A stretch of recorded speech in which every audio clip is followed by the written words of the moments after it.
დილა მშვიდობის აყოლას წარმატებულ ბედნიერ დღეს გისურვებთ. საქართველოში 22 ივნისია და BMG-ის გუნდი Pirveliზე იწყებს მაუწყებლობას და ტრადიციულად იწყებს საქმიანი დილით. მე გიორგი ისაკაძე ვარ. ძალიან საინტერესო ეთერი და ძალიან ბევრი სატელევიზიო პროექტი გველის დღესაც Pirveliზე, ასე რომ დათქმით და დარჩით ჩვენთან ერთად. ჩვენ ყველანი ვადევნებდით თვალყურს პერიპეტიებს, რომელიც მამუკა ბახტაძეს კაბინეტის გარდამავალი კაბინეტის თუ დროებითი მთავრობის დამტკიცებას ახლდა და თან დახვებოდა.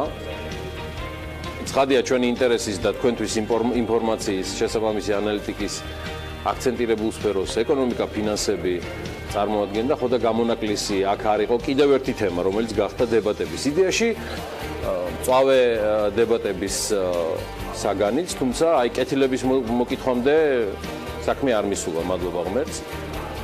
ამაზე BMG-ის ექსკლუზივზე სულ რამდენიმე წუთში, მანამდე კი მინდა შეგახსენოთ საქართველოს სახელმწიფო აუდიტის სამსახურის ანგარიშიდან ამუნარიდი, რომელიც გვაუწყებს, რომ გასულ წელს სამართალდამცავ ორგანოებში სახელმწიფო აუდიტის 11 დასკვნა გადაიგზავნა, ხოლო 2018 წლის პირველ კვარტალში ეს რიცხვი 24-მდე გაიზარდა. ყველა ანგარიშთან დაკავშირებით საქართველოს მთავარმა პროკურატურამ და ასევე აჭარის ავტონომიური რესპუბლიკის პროკურატურამ საგამოძიებო პროცედურები დაიწყეს. აუდიტის სამსახურმა იმ საქმეების ჩამონათვალიც გამოაქვეყნა, რომლის მოკვლევაშიც მართსაჯულების სისტემა ჩაერთო. რა თემებს და кейსებს უყურებს საქართველოს მთავარი პროკურატურა, სხვა სამართალდამცავები. მოდით გადავხედოთ ამ ჩამონათვალს და ვინძლო ჩვენს პარლამენტარებს ბევრი რამ ერთად გაახსენდეთ. საქართველოს რკინიგზის 2015 წლის შესაბამისობის აუდიტი. საზოგადოებრივი მაუწყებლის საქმიანობის 2015 წლის შესაბამისობის აუდიტი. ვეტერანების საქმეთა სახელმწიფო სამსახურის აუდიტი. საქართველოს ფინანსთა სამინისტროს მმართველობის სფეროში შემავალი შემოსავლების სამსახურის 2014-15 წლების შესაბამისობის აუდიტი. თბილისის მუნიციპალიტეტის მერიის კეთილმოწყობის სამსახურის 2013 წლის 1 იანვრიდან 16 წლის 1 იანვრამდე პერიოდის შესაბამისობის აუდიტი. ევროპის ახალგაზრდულ ოლიმპიური ფესტივალის თბილისი 2015-ის საორგანიზაციო კომიტეტის შესაბამისობის აუდიტი. აჭარის ავტონომიური რესპუბლიკის ფინანსთა და ეკონომიკის სამინისტროების აუდიტი. აჭარის ავტონომიური რესპუბლიკის ჯანდაცვის სამინისტროს 2016 წლის აუდიტი. 2015-16 წლებში თბილისის მუნიციპალიტეტში არსებული უძრავი ქონების მართვისა და განკარგვის შესაბამისი აუდიტი, საგანმანათლებლო და სამეცნიერო ინფრასტრუქტურის განვითარების სააგენტოს მიერ დაწესებულებათა ინფრასტრუქტურის განვითარების მიზნით 2014-15 წლებში შესაბამისი შესყიდვების განხორციელების აუდიტი. თქვენ ახლა გრაფიკზე ხედავთ სრულად დანარჩენ ჩამონათვალს. და კიდევ ერთხელ საიმისოთ, რომ ეს არის შესავალი რეალურად იმ ასე ვთქვათ ექსკლუზივისა, რომელსაც უკვე გთავაზობ. მაშასე საპარლამენტო უმრავლესობის ფრაქციის ლიდერმა მამუკა მდინარაძემ თავის გამოსვლისას გუშინ წინ გააპროტესტა ფაქტი, რომელზეც ჩვენ ჯერ კიდევ 2 კვირის წინ საუბრობდით და საკითხი ეხება თემას, რომ სახელმწიფო აუდიტის სამსახურს არ მიეცა საშუალება სააქციო საზოგადოება რკინიგზის შემოწმებისა. შეგახსენებთ, რომ საქართველოს რკინიგზას 100%-ის მფლობელი საქართველოს სახელმწიფოა, ანუ თითოეული ჩვენთაგანი და ის არსებული წესის შესაბამისად საქართველოს საპარტნიორო ფონდის მფლობელობაშია, რომელიც ასევე 100%-ით საქართველოს სახელმწიფოს მფლობელობაშია. მოდი მოვისმინოთ, რაზე წუხს ქართული ოცნების საპარლამენტო ფრაქციის ხელმძღვანელი. თქვენმა ერთ-ერთმა ახლად გამოჩეკინმა ლიდერმა ნიკანორ მელიამ საზოგადოებას აუწყა, რომ მამუკა ბახტაძემ არ შეუშვა აუდიტი თავის უწყებაში, როდესაც იქ რკინიგზას ხელმძღვანელობდა.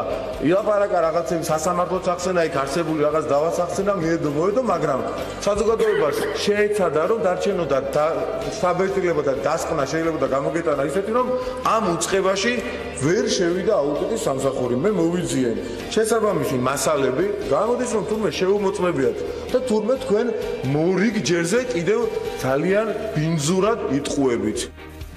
მაშასე გადავიდეთ მთავარ თემაზე.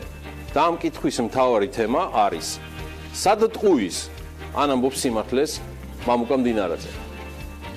დღეს BMG დასაბამს მისცემს ერთგვარ fact-check რუბრიკას, რომელიც ახალი სეზონისთვის სრულფასოვან გადაცემად ან ცალკე რუბრიკა ტრანსფორმირდება, ვნახოთ, მაგრამ შევაფასებთ და მივცემთ შეფასებებს ტელევიზიით და BMG-ს ვებით სატყუიან და ამბობენ სიმართლეს ჩვენი ჩინოვნიკები.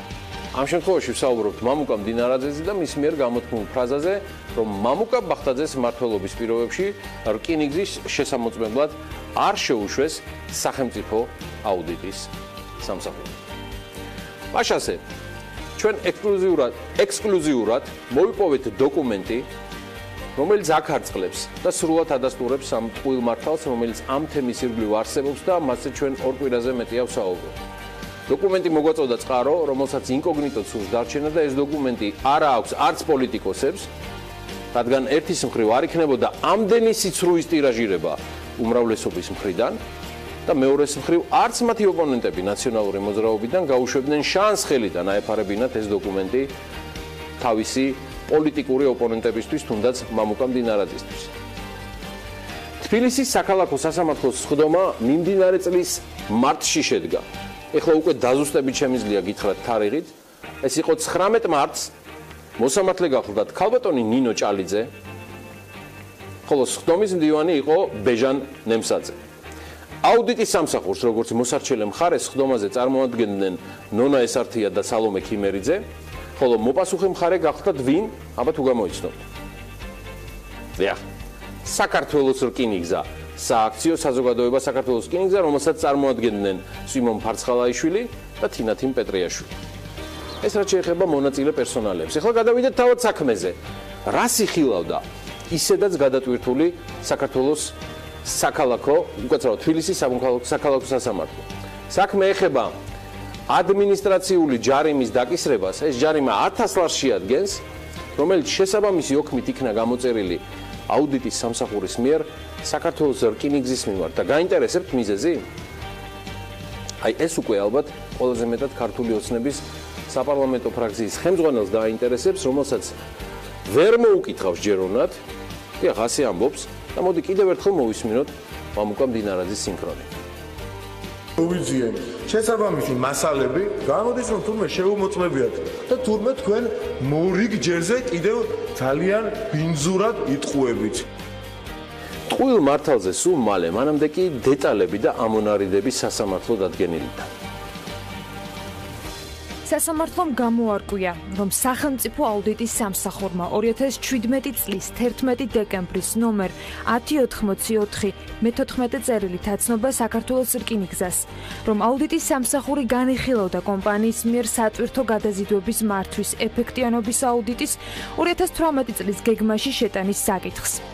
აღნიშნულთან დაკავშირებით სახელმწიფო აუდიტის სამსახურის ეკონომიკური საქმიანობის სფეროს აუდიტის დეპარტამენტი ახორციელებდა წინასწარი შესწავლის პროცედურებს, რაც გულისხმობდა სატარიფო პოლიტიკის, სატვირთო გადაზიდვების და მისგან მიღებული შემოსავლების შესახებ რელევანტური ინფორმაციის მოძიებას და ანალიზს. აღნიშნულიდან გამომდინარე, სააქციო საზოგადოება საქართველოს რკინიგზას ეთხოვა ინფორმაციის მიწოდება ბოლო 10 წლის განმავლობაში განხორციელებული სატვირთო გადაზიდვების შესახებ წლების მიხედვით, რომელიც მოიცავდა მონაცემებს გადაზიდული ტვირთის სახეობის, რაოდენობის და გადაზიდვის ღირებულების შესახებ, ადგილობრივი ექსპორტი, ტრანზიტი, იმპორტი.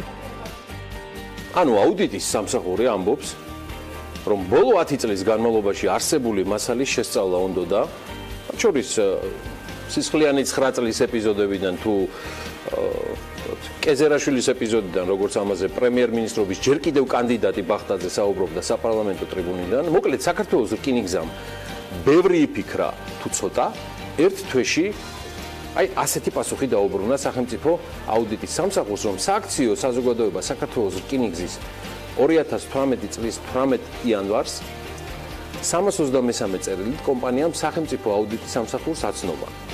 საქართველოს რკინიგზა არ წარმოადგენს აუდიტის ობიექტს, რამდენადაც მის მიმართ არ ვრცელდება სახელმწიფო აუდიტის სამსახურის აუდიტორული უფლებამოსილება. ანუ არაო, ვერ შემამოწმებთო. აი ასე მინდაო და იმიტომო და მოაყოლა თავისი არგუმენტებიც. აი ამის შემდგომ უკაცრავად დგება კიდევ ერთი წერილი, რომელსაც ხელს უკვე თავად გენერალური აუდიტორი აწერს. სახელმწიფო აუდიტის სამსახურის გენერალური აუდიტორის 2018 წლის 8 თებერვლის ნომერი 0147-4 წერილით სააქციო საზოგადოება საქართველოს რკინიგზას ეცნობა, რომ სახელმწიფო აუდიტის სამსახურში მიმდინარეობდა ადმინისტრაციული სამართალდარღვევის საქმის წარმოება ოქმის შედგენასთან დაკავშირებით. სწორედ ამ სამართალდამღვევი ოქმის განხილვა წარიმართა სასამართლოში 19 მარტს ზემოთ ჩამოთვლილი პირების მონაწილეობით და თემა ეხებოდა ერთს. ეს ჯარიმა 1000 ლარი საქართველოს რკინიგზას დაეკისრა იმის გამო, რომ მათ საკუთარი არგუმენტების საფუძველზე სახელმწიფო კომპანიამ საკუთარი სუბიექტური არგუმენტების საფუძველზე არ მისცა საშუალება აუდიტის სამსახურს შესაბამისი 10 წლიანი პერიოდის შემოწმება ჩაეტარებინა. თუმცა სასამართლო ამით არ დაკმაყოფილდა და საკმაოდ შინაარსიანი ჩანაწერიც გააკეთა. სასამართლოს მიაჩნია, რომ სააქციო საზოგადოება საქართველოს რკინიგზა წარმოადგენს სახელმწიფო აუდიტის შესახებ საქართველოს კანონით გათვალისწინებული აუდიტის ობიექტს. მისი საქმიანობა ექვემდებარება სახელმწიფო აუდიტის სამსახურის მიერ შემოწმებას. კომპანიისთვის გაგზავნილი მოთხოვნა წარედგინა შესაბამისი ინფორმაცია უნდა შესრულებულიყო სააქციო საზოგადოება საქართველოს რკინიგზის მიერ. სასამართლო ვერ გაიზიარებს სააქციო საზოგადოება საქართველოს რკინიგზის მითითებას მასზედ, რომ მოცემულ შემთხვევაში ჯერ კიდევ შემოწმება არ იყო დანიშნული და შესაბამისად იგი არ წარმოადგენდა აუდიტის ობიექტს.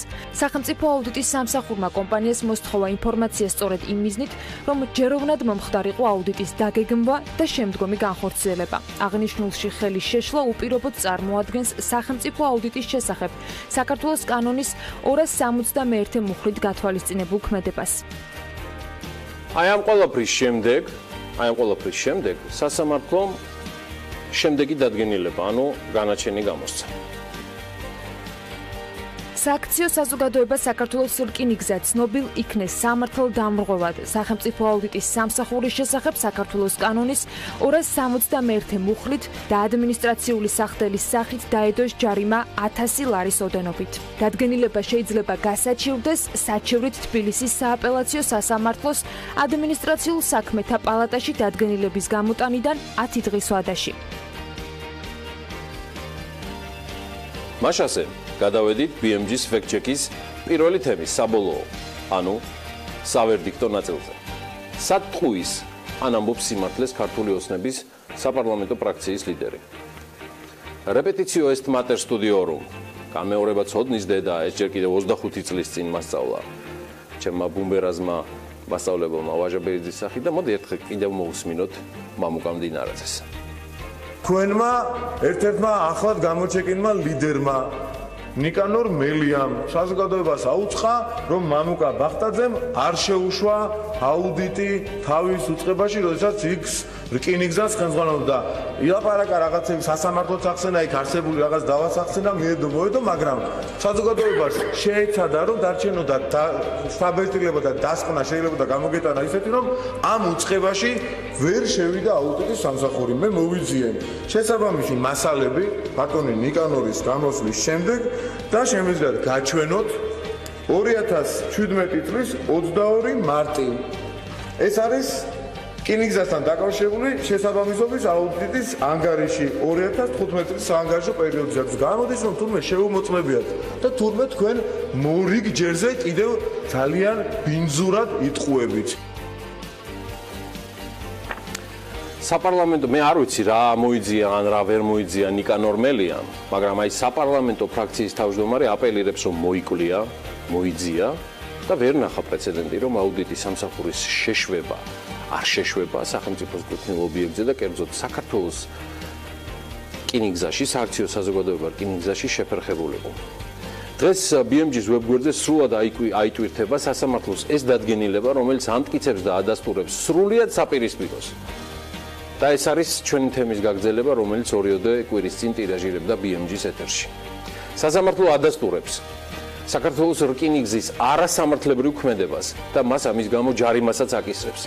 ასე რომ ბილად რომ ვთქვათ, მაშინ როცა მამუკა მდინარაძე ამტკიცებს, რომ რკინიგზა შემოწმებულია და არ შეფერხებულა მისი დააუდიტება, ის აქ რბილად რომ ვთქვათ რცრუობს. მაგრამ მდინარაძეს გამოსვლას ჰქონდა მეორე ასპექტი, მისთვის უფრო მთავარი.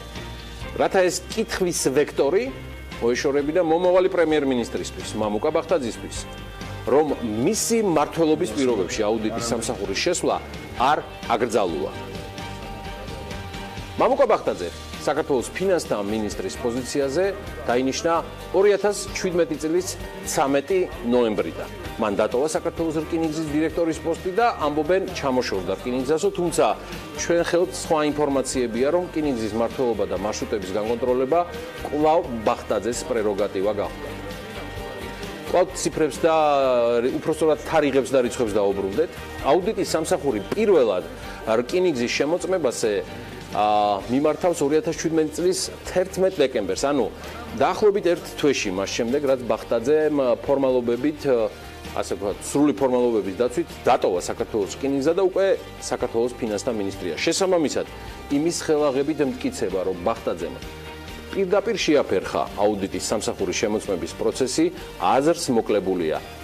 და დაინტერესების შემთხვევაში ეს სხვა საგამოძიებო სტრუქტურებმა უნდა მოიკვლიონ. თუმცა ფორმალობებით ბახტაძე იმ პერიოდში რკინიგზაში აღარ მუშაობდა და ხელფასს გადასახადის გადამხდელებისგან, ანუ ჩვენგან იღებდა როგორც საქართველოს ფინანსთა მინისტრი. აი ამ ნაწილში მდინარეზე შედარებით სამართლებრივ ჩარჩოებშია, თუმცა ის ფაქტი, რომ მართველი პარტიის საპარლამენტო ფრაქციის თავმჯდომარე შრომობს, ირჯება, მოიძიებს თემას და იკვლევს, შემდეგ ადის ტრიბუნაზე და ამბობს, რომ ბევრჯერ გითხარით, ამის შეფასება მარტივი არ არის, მაგრამ რა განცხადება მანც გააკეთა, ეს არის ტყუილი. დიახ, სრულიად უპრეცედენტო ფაქტს აქვს ადგილი, როცა სახელმწიფო საწარმომ მოახერხა და სახელმწიფო აუდიტის სამსახური არ შეუშვა შემოწმებაზე. ეს იყო ჩვენი BMG-ს ფექტ-ჩეკის პირველი მცდელობა. ტყუის თუ ამბობს სიმართლეს საქართველოს მმართველი პარტიის ქართული ოცნების საპარლამენტო ხელმძღვანელი ამას როგორც გითხარით, სულ რამდენიმე საათში და წუთში ამას უკვე BMG-ს ვებგვერდზე ნახავთ შესაბამისი დოკუმენტების თანდათვით, წინ ძალიან ბევრი საინტერესო ამბავი გელით კიდევ. დატკბით საქმიანი დილის ეთერით. 22 ივნისს დილას საქმიანად იწყებენ ლანა პაჰიჩი, დავით ქუთათელაძე, მარიამ ადამია და თეა აგლაძე. წიგნის დროს ნინია მაჭარაშვილი და დათო გორგილაძე სანდრო ლორთქიფანიძეს უთმობენ. გვესტუმრება ბექა ნაცვლიშვილი და თორნიკე ჩივაძე. ეთერის ბოლოს გვერდდება ელინე კვანჭილაშვილი. დილა საქმიანია TV პირველზე.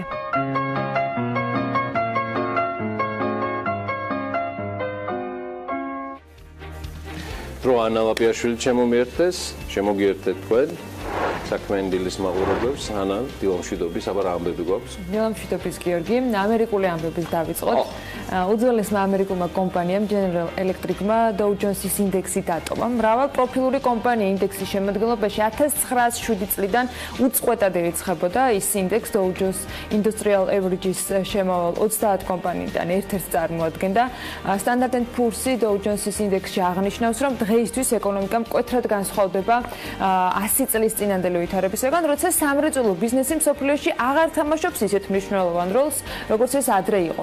ისიც უნდა აღნიშნოთ, რომ ბოლო 12 თვის განმავლობაში General Electric-ის აქციები ორჯერ გაუფასურდა და ინდექსში შემავალ კომპანიათა შორის ყველაზე იაფასიანი გახდა. თუ 90-იან წლებში General Electric-ი მსოფლიოში უმსხვილესი კაპიტალიზაციის კომპანია იყო, დღეს მისი ღირებულება დაახლოებით 100 მილიარდია, მაშინ როდესაც მაგალითად Amazon-ის კაპიტალიზაცია 700 მილიარდს აჭარბებს. კომპანია აქტივებს ყიდის და რესტრუქტურიზაციის პროცესშიც არის.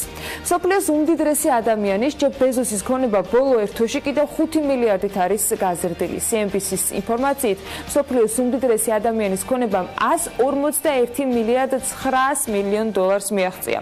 იმას მილიონსაც ავპატიობთ, რაც რეკორდული მაჩვენებელია. Amazon-ის დირექტორმა კიდევ ერთი ფინანსური რეკორდი დაამყარა და ის პირველი ადამიანია პლანეტაზე, რომლის აქტივებმაც 100 მილიარდიან ნიშნულს გადააჭარბა.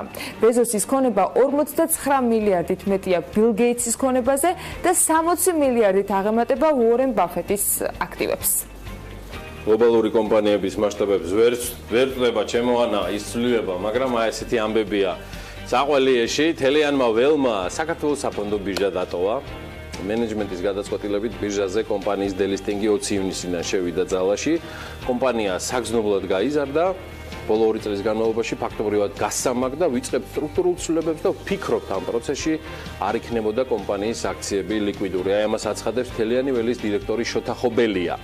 მან ინტერვიუ GBC-ს მისცა, ხობელია სტრუქტურულ ცვლილებებზე მეტ განმარტებას არ აკეთებს და დასძენს, რომ პროცესის დასრულების შემდეგ მთლიანი ველი ქართულ ან უცხოურ ბირჟას აუცილებლად დაუბრუნდება, რომელი ქვეყნის ბირჟაზე დაილისტება. ქართული კომპანია იმ დროისთვის არსებული კონიუნქტურით გადაწყდება, ჯერ დავლაგდებით და მერე ვნახოთ. მერე შევთავაზებთ ინვესტორებს ჩვენს აქციებს, უფრო კარგ ფასად ამბობს ხობელია. მთლიანი ველი 2017 წელს ზარალით ასრულებს, დაასრულა უпростоრად წლიგურმა მთლიანმა ზარალმა 14 მილიონი ლარი შეადგინა და უარყოფითი საოპერაციო შედეგები 2017 წელს უკავშირდებოდა ბიზნესის ახალი მიმართულების გამოწყებას, საუბარია ლუდის და ლიმონათის წარმოებაზე. კომპანიის 47, თითქმის 48%-ის პირდაპირ მფლობელი სააქციო საზოგადოება საქართველოს კაპიტალია, მსხვილი აქციონერები არიან ასევე Liberty Consumer, Firebird Republics ფონდი, Firebird Aurora ფონდი და Firebird ფონდი თავად. საქართველოს საფონდო ბირჟის მონაცემებით მთლიანი ველის საბაზრო კაპიტალიზაცია დაახლოებით 88 მილიონ 400.000 ლარი გახლდათ. ბიზნეს სიახლეები უხვად ჯერ კიდევ წინ გაქვთ და სანამ ანა მათ წარდგენას დაიწყებს, მე ცოტას კოკა-კოლათი ვიჯერებ გულს, სულს. ბრაზილიური გემოთი ანა. მოდი მექვს გიორგი, რომ ჩემს წილსაც მოუსწრებ, იქამდე მათ სხვათა შორის სრულად ბრაზილიური კოლას შესახებ უნდა გითხრათ, რომ ბრაზილიაში 2017 წლის ყველაზე წარმატებული სარეკლამო კამპანია სწორედ კოკა-კოლას ეკუთვნის და ეს არის კოკა-კოლას ანტი-ჰომოფობიური კამპანია. არაჩვეულებრივი მასალები არის მომზადებული ამ თემასთან დაკავშირებით, ძალიან მრავალფეროვანი იყო ვიდეოები, რომელთან დაკავშირებითაც კოკა-კოლა მიმუშავა 2017 წელს და მე დარწმუნებული ვარ, რომ არა მხოლოდ კოლას რეკლამისათვის შეიძლება ასეთი მასალების გამოყენება, არამედ კარგი სახელმძღვანელოც შეიძლება იყოს ჰომოფობიასთან ბრძოლის შემთხვევაში. 5 თვეში სურსათის უნებლობის სამსახურმა 384 ობიექტი დააჯანიმა, ამბობენ მავნებლები არიანო. იუსტიციის სამინისტროს შენობის ადგილას ჰაიათის ბრენდის სასტუმროს მშენებელი საპარტნიორო ფონდისგან 12 მილიონს მოიზიდავს. საქართველოში ბენზინგასამართ სადგურებში ბენზინის ფასი საშუალოდ 3-5 თეთრით გაიზარდა. ეს არ არის ყველაფერი. დაგიანონსეთ კიდე წინ, რომ ძალიან საინტერესო ამბები გელით. დღევანდელი საინფორმაციო კოლაჟი, რომელსაც ანა აპიაშვილი წარმოგიდგენთ, ბატონებო და ბატონებო, კიდევ დამატებით ინსპირაცია ძალიან მრავალი თემისთვის, რომელიც სხვათა შორის სამივე მათგანი ჰედლაინებში ვახსენე. ანა, წარმატებული ეთერს გისურვებ. მადლობა გიორგი, წარმატებული დღე ყველას და რა თქმა უნდა საინტერესო და საჭირო ინფორმაციები საქმიანებისთვის სულ რამდენიმე წამში ბიზნეს სიახლეებში იქნება.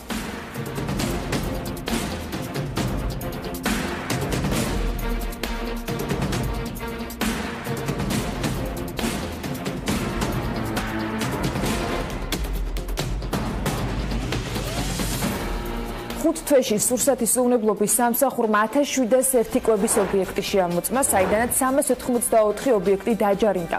კრიტიკული შეუსაბამობების გამო საწარმოო პროცესი 112 კვების ობიექტს შეუჩერდა. სააგენტო იტყობინება, რომ ამ ბიზნეს ოპერატორებს საწარმოო პროცესი კრიტიკული შეუსაბამობების გამოსწორებისთანავე აღუდგათ. ოფიციალური მონაცემებით 2016 წელს კონტროლის ფარგლებში შემოწმებულია ჯამში 3100 საზოგადოებრივი კვების ობიექტი, დაჯარიმებულია 185, 2017 შემთხვევაში შემოწმება 1410 შემთხვევაში ჩატარდა და დაჯერიმდა 685 ობიექტი. რესტორნებსა და კაფე-ბარებში გამოვლენილ დარღვევებს შორის არის მავნე სურსათის განთავსება ხორცის ვეტერინარული ზედამხედველობის განხორციელების დამადასტურებელი დოკუმენტის გარეშე.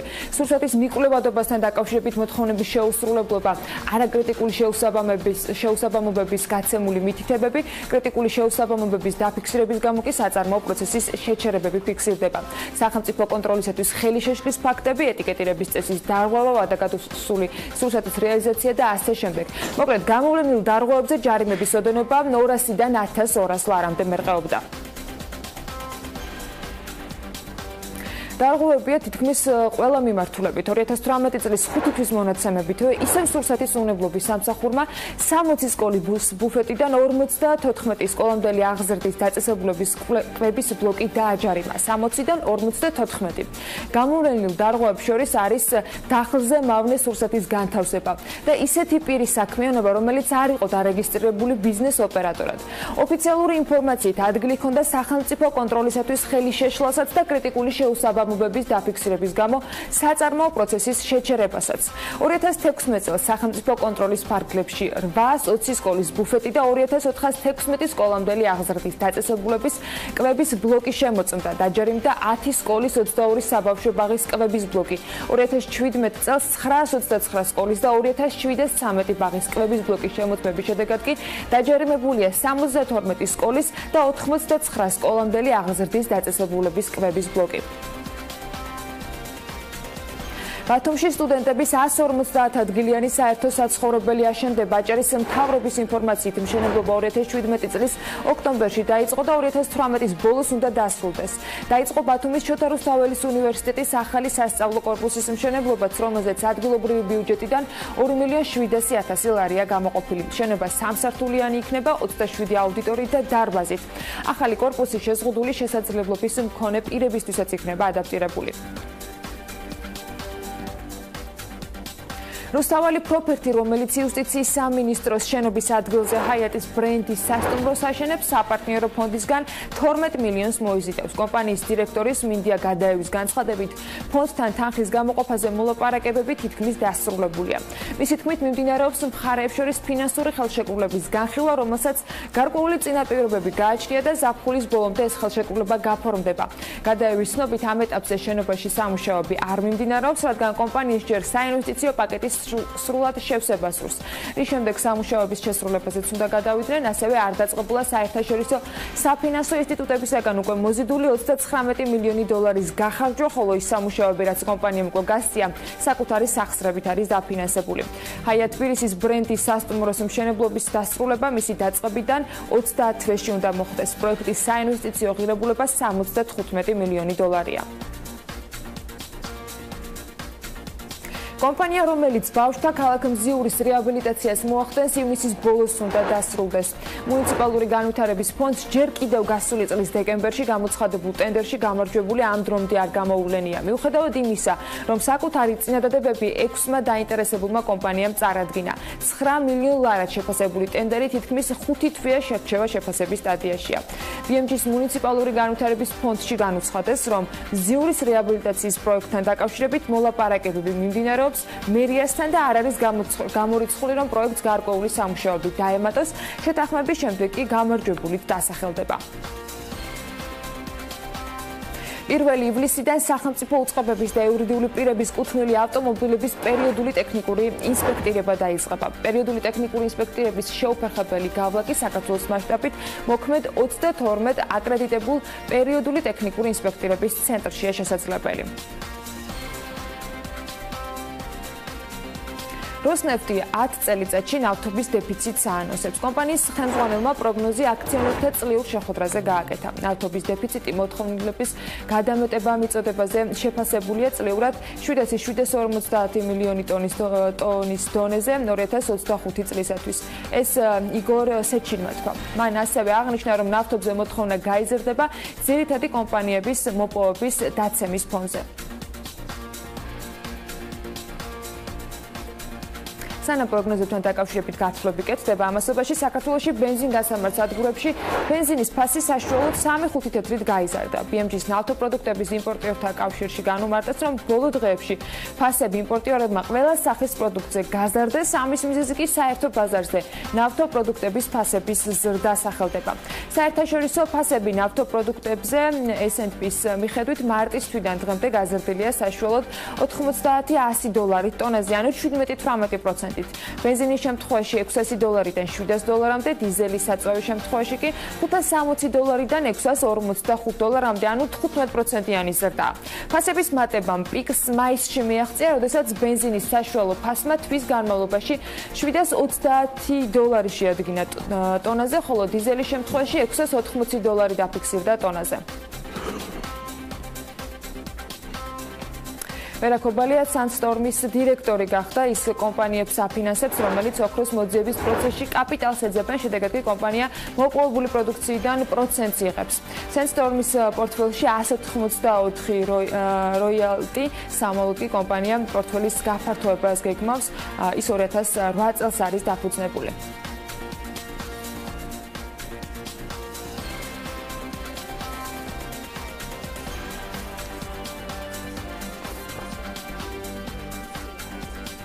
სპორტული თემისგან ვინაცნობთ თან კახეთში, გუშინ თელავში ემკვადრატი უძრავი ქონების ორგანიზებით ბავშვთა საფეხბურთო ტურნირი გაიმართა, რომელშიც მონაწილეობა კახეთის რეგიონის გუნდებმა მიიღეს. ფინალი კი ნამდვილად დაძაბული და საინტერესო იყო, როგორც ამბობენ, რადგან ერთმანეთს თელავის და გურჯაანის გუნდები დაუპირისპირდნენ. დეტალებს და გამარჯვებულის ვინაობას ლევან თაღიაშვილის სიუჟეტში ნახავთ. თელავში ემკვადრატი უძრავი ქონებისა და საფეხბურთო კლუბ თელავის ორგანიზებით გაიმართა საბავშვო ტურნირი ფეხბურთში კახეთის რეგიონებს შორის, რომლის გამარჯვებულიც გურჯაანის გუნდი გახდა. ემკვადრატის თასზე მონაწილეობა 11-12 წლის ფეხბურთელებით დაკომპლექტებულმა 8 გუნდმა მიიღო. მათ შორის იყო თელავის, ახმეტის, ყვარლის, გურჯაანის, ლაგოდეხის, სიღნაღის, საგარეჯოს და დედოფლის წყაროს გუნდები, რომლებმაც მაყურებელს საკმაოდ დაძაბული ბრძოლა შესთავაზეს. ადგილობრივი სპორტული კერების მხარდაჭერა და ზოგადად ჯანსაღი ცხოვრების წესის პოპულარიზაცია გახლავთ კომპანია ემკვადრატი უძრავი ქონების ერთ-ერთი მთავარი კორპორაციული სოციალური პასუხისმგებლობის მიმართულება. ძალიან გვიხარია, რომ დღეს პირველად ჩატარდა ემკვადრატის თასი, რომელშიც მონაწილეობა მიიღეს კახეთის რეგიონის ნორჩმა ფეხბურთელებმა და მონაწილეობა მიიღო ყველა მუნიციპალიტეტის გუნდმა. ტრადიციული კახური ელ კლასიკო ვიხილეთ, გურჯაანისა და თელავის დაპირისპირებით გაიმარჯვა გურჯაანმა, ულოცავ მთელი გულით ამ შესანიშნავ ახალგაზრდა ფეხბურთელებს და იმედი მაქვს, რომ ეს ტურნირი მიიღებს ტრადიციულ სახეს. ტურნირის გივი ჩოხელის სახელობის თელავის სტადიონმა უმასპინძლა. ტურნირის ფარგლებში 3 პრიზიორ გუნდთან ერთად გამოულინდნენ საუკეთესო მეკარის, მცველის, ნახევარმცველის, თავდამსხმელის, ბომბარდირის წოდების მფლობელები. ძალიან მნიშვნელოვანია, როგორც ჩვენი კლუბისთვის, საფეხბურთო კლუბ თელავისთვის, ბავშვთა ფეხბურთის აღორძინება, პოპულარიზაცია. და აქედან გამომდინარე ესეთი ტურნირები ჩვენ მხოლოდ და მხოლოდ კარგისკენ წაგვადგება. მოგეხსენებათ სოფლიო ფეხბურთი ქადაგებს ესე ვთქვათ ბავშვთა ფეხბურთის ამოწევას და აქედან გამომდინარე ჩვენც ემკვადრატთან ესე ვთქვათ შეთანხმებით, მათი თანადგომით აუცილებლად მინდა დიდი მადლობა გადაუხადო მათ ამ თანადგომისთვის და გვერდში დგომისთვის, რომ ესეთი ტურნირის ჩატარების უფლება მოგვაპოვებინა როგორც ჩვენ კლუბს. ფინალი ნამდვილად საოცნებო და დაძაბული გამოდგა თელავი გურჯაანი. ძირითადი დრო 2 გატანელი ბურთით ფრედ 1-1 დასრულდა. გამარჯვებული კი პენალტების სერიაში გამოვლინდა. ჩვენ რა თქმა უნდა ძალიან გვინდოდა მოგება და ეს შევძელით. კარგად ვითამაშეთ, ბოლომდე დავდეთ ჩვენი ძალა, დავიხარჯეთ ბოლომდე და კარგად ითამაშეს სხვა გუნდებაც. დამსახურებული იყო ეს წაგებაც თუ მოგებაც, ყველამ კარგად ითამაშა მოკლედ და მიხარია რომ გამიმარჯვეთ. ემკვადრატი საფეხბურთო კლუბ თელავის სპონსორი Pirveli მარტიდან გახდა, რომლის მიზანი თელავის საფეხბურთო კლუბის დახმარება და ახალი ტალანტების მოძიებაა. დიდი ალბათობით ტურნირი მომავალში ტრადიციულ სახეს მიიღებს.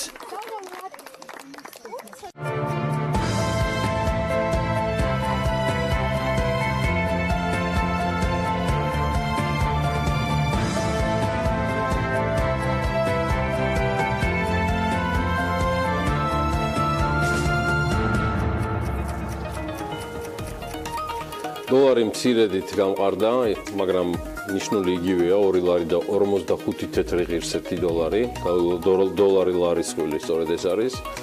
ევრო შეძენა 2 ლარი და 93 თეთრი დაგიჯდებათ, გაუფასურებულია თურქული ლირა, ნიშნული კლავაც იგივე 51 თეთრი და ერთ-ერთიანი სხვაობით, მაგრამ ფუნდსტერლინგის შესაძენად 3 ლარი და 22 თეთრი დაგჭირდება.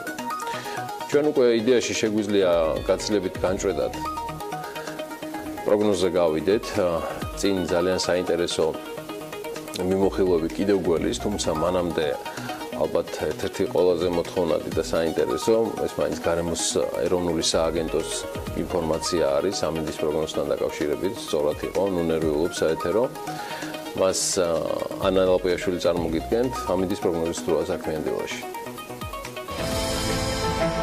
ამინდის პროგნოზის სპონსორია SEU Development.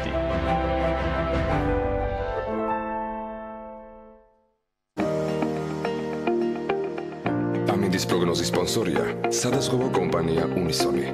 თავისუფალი დაზღვევა თქვენი სიმშვიდისათვის. რაც შეეხება ამინდის პროგნოზს, გარემოს ეროვნული სააგენტოს ინფორმაციით, ამინდი საქართველოში ამიერკავკასიის ჩრდილოეთიდან მოქმედი ცივი ჰაერის მასების და სამხრეთიდან გავრცელებული თბილი ჰაერის მასების ურთიერთქმედებით იქნება განპირობებული. მოსალოდნელია დრო გამოშვებით ღრუბლიანობის მომატება დასავლეთ საქართველოში კი უმეტესად უნალექო დღე. აღმოსავლეთში დღის მეორე ნახევრიდან ზოგან იქნება ისევ ხანმოკლე წვიმა და ისევ ჭექის ფონზე შესაძლოა იყოს სიტყვაც იქროლებს ცვალებადი მიმართულების ქარი. სოხუმში უნალექო დღეს ველოდებით და 32 გრადუსი იქნება, ბათუმში 11, ქობულეთშიც 31 გრადუსი ამოსალოდნელი, ისევ როგორც ფოთში. ქუთაისში უკვე 34 გრადუსი დაფიქსირდება, ზუგდიდში 33, ოზურგეთში 34, ონში 30, გორში 32, ცხინვალში 31 და მარნეულში დღის მეორე ნახევრიდან ხანმოკლე წვიმის და ელჭექის ფონზე მაქსიმალური ტემპერატურა 31 გრადუსი იქნება. რუსთავში 32 გრადუსს ვარაუდობენ, ახალციხეში 30, ბორჯომში მაქსიმალური ტემპერატურა 30 გრადუსი იქნება, ბაკურიანში საღამოს იწვიმებს ელჭექის ფონზე და 23 გრადუსი დაფიქსირდება, ახალქალაქში შესაძლოა დღის მეორე ნახევარში იყოს წვიმა და აქ 22 გრადუსი ამოსალოდნელი. სტეფანწმინდაში კიდევ უფრო გრილა და წვიმის ფონზე 18 გრადუსი იქნება, თელავში უნალექოდ ჩაევრის დღე და 31 გრადუსი დაფიქსირდება, თბილისს რაც შეეხება, დრო გამოშვებით ღრუბლიანობა მოიმატებს, დღის ბოლოს იქნება ხანმოკლე წვიმა და ელჭექი, იქროლებს ცვალებადი მიმართულების ქარი და მაინც დღის განმავლობაში მაქსიმალური ტემპერატურა 31 გრადუსს მიაღწევს. ანა, გავიდეთ რეკლამაზე, მანამდე ვნახოთ კიდევ ერთხელ საქმიანი დილის ანონსი. ჩვენ კი ჩვენი მხრიდან რეკლამის შემდეგ უკვე ვიწყებთ მასპინძლობას სტუდიაში. Echowaves საქართველოშია, ეს ფესტივალი, რომელზეც ჩვენ საუბრობდით დაახლოებით 1 კვირის წინ. ჩვენ უკვე შეგვიძლია ამ პროექტის მესვეურებს, ის მენეჯერს და სპიკერს გავესაუბროთ, მაგრამ ეს ყველაფერი როგორც მოგახსენებთ რეკლამის შემდეგ. მანამდე ვნახოთ საქმიანი დილის ანონსი. 22 ივნისს დილას საქმიანად იწყებენ ლანა პაჰიჩი, დავით ქუთათელაძე, მარიამ ადამია და თეა აგლაძე. წიგნის დროს ნინია მაჭარაშვილი და დათო გორგილაძე სანდრო ლორთქიფანიძეს უთმობენ. გვესტუმრება ბექა ნაცვლიშვილი და თორნიკე ჩივაძე. ეთერის ბოლოს გვერდდება ელინე კვანჭილაშვილი. დილა საქმიანია TV პირველზე.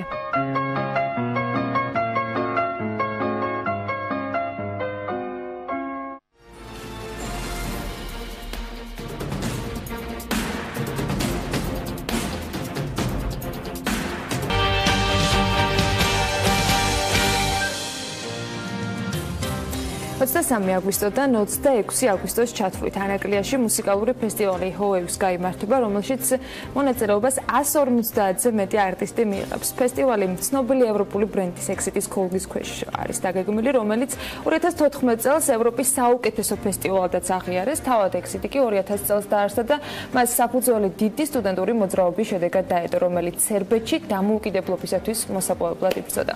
საორგანიზაციო ჯგუფის წევრებმა ანაკლიაში ვიზიტი უკვე მოასწრეს.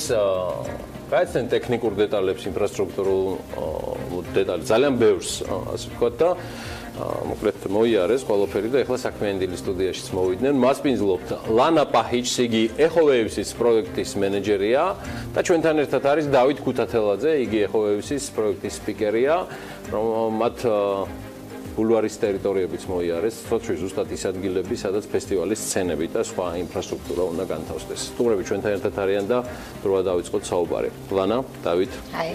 Great to have you with us. ჩვენთან ერთად განდებით. Tell us a bit more about Echowaves itself. მოკლედ გითხარით. My questions are more oriented Echowaves local festival and the ჩემი კითხვა ადგილობრივ ფესტივალზეა ორიენტირებული, მაგრამ შეიძლება რაღაც მოკლე ისტორიული ექსკურსი რომ ჩაგვიტაროთ. As you know, როგორც თქვენ იცით, უკვე რამდენიმე წელია საქართველოში თანამშრომლობთ. ჩვენ ფესტივალთან თანამშრომლობთ სანამ fell in love in Anakya and დავჯავშნიდით დიდი ხელოვნების ჩამოსვლას ხელოვანების ჩამოსვლას. პოტენციალი შევისწავლეთ აი ამ ტერიტორიის და როდესაც ასევე ჩვენი წარუდგინეთ ეს ყველაფერი ეგზიტის ფონდს სერბეთში. ყველა საბეჭდილების ქვეშ დარჩა, იმიტომ რომ წვინვალე განლაგება, ზღვის პირას, მრავალი ფესტივალი ვერ დაიგვეხნის სოფლიოში, რომ ზღვის ნაპირზე ტარდება. მომენტალურად შემოგვიერთდნენ ჩემი კოლეგები და მზად იყვნენ გაეგზელებინათ ჩვენთან თანამშრომლობა. რატომ აი დაუყოვნებლივ შემოგიერთდნენ, რატომ საქართველოს დაინტერესებული მხარეების გამო, რატომ მოხდა ეს? იმიტომ რომ თუ მიმოვიხილავთ ფესტივალებს სოფლიო მასშტაბით,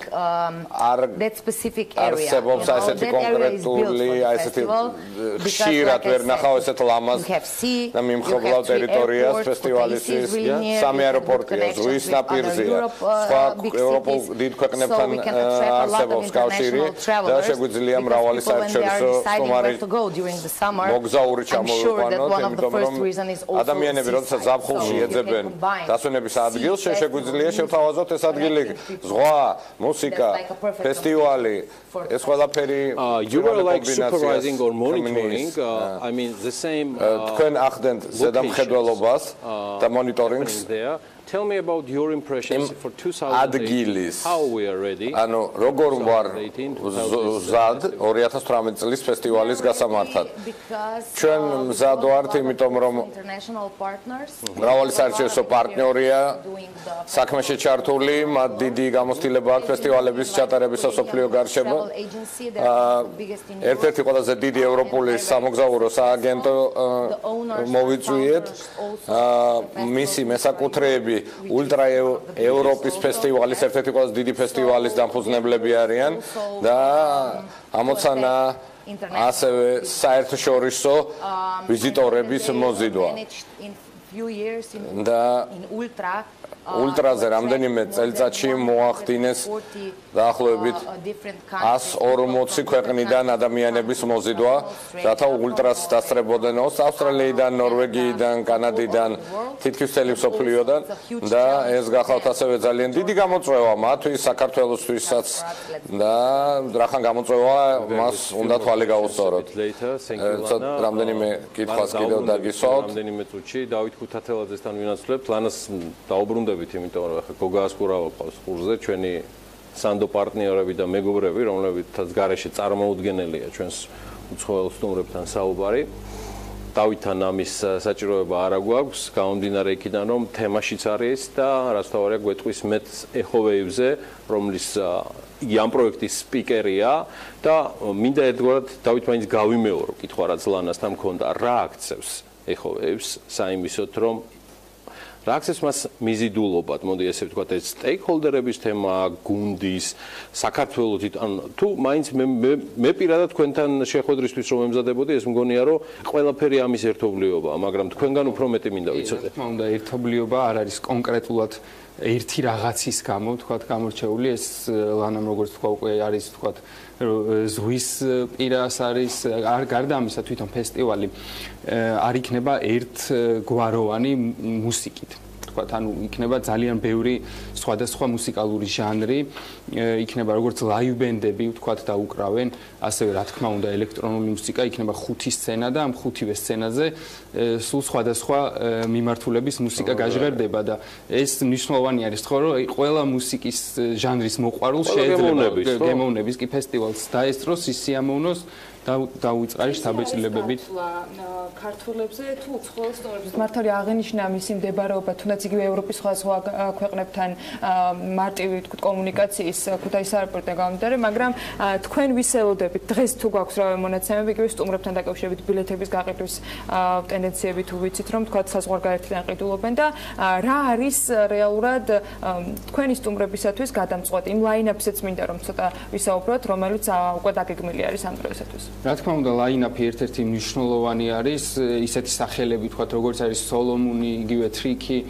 კოლექტივ თურმშტრასე და ეს სახელები, როგორც უცხოელებს უყვართ ეს არტისტები, ასევე საქართველოში ძალიან პოპულარულები არიან, შესაბამისად, როგორც იქიდან ჩამოვლენ მოსასმენად ამ ადამიანების ძალიან ბევრი ქართველიც სიამოვნებით წამოვა და ანუ ჩვენ გვინდა რომ ეს უცხოელი ტურისტები რომლებიც ჩამოვლენ და ძალიან ბევრ ადამიანს ველოდებით უამრავ ტურისტს უკან რომ დაბრუნდებიან თავის ქვეყანაში იყვნენ საქართველოს ელჩები რომ ჩავლენ იქ რომ თქვან რომ აუ იცი რა მაგარი იყო იქ საქართველოში რა და ანუ შემდეგ ზაფხულს ბარსელონაში და პარიზში კი არ წავიდე წამო ისევ ფესტივალზე ძალიან მაგარი დრო გავატარე და ანუ აი ეს გვინდა და რა თქმა უნდა ტურისტულ აგენტოებთან გაქვთ ამაზე კონტაქტი და კომუნიკაცია რომ იგივე სანამ ელჩებად იქცევიან თქვენი სტუმრები თავად სტუმრების მოზიდვა მოახერხოთ აი სტუმრების მოზიდვას ჩვენი უცხოელი მეგობარიც არის ჩართული ამ საქმეში რომელიც ერთ-ერთი ევროპაში ყველაზე მსხვილ ტურისტულ კომპანიას ფლობს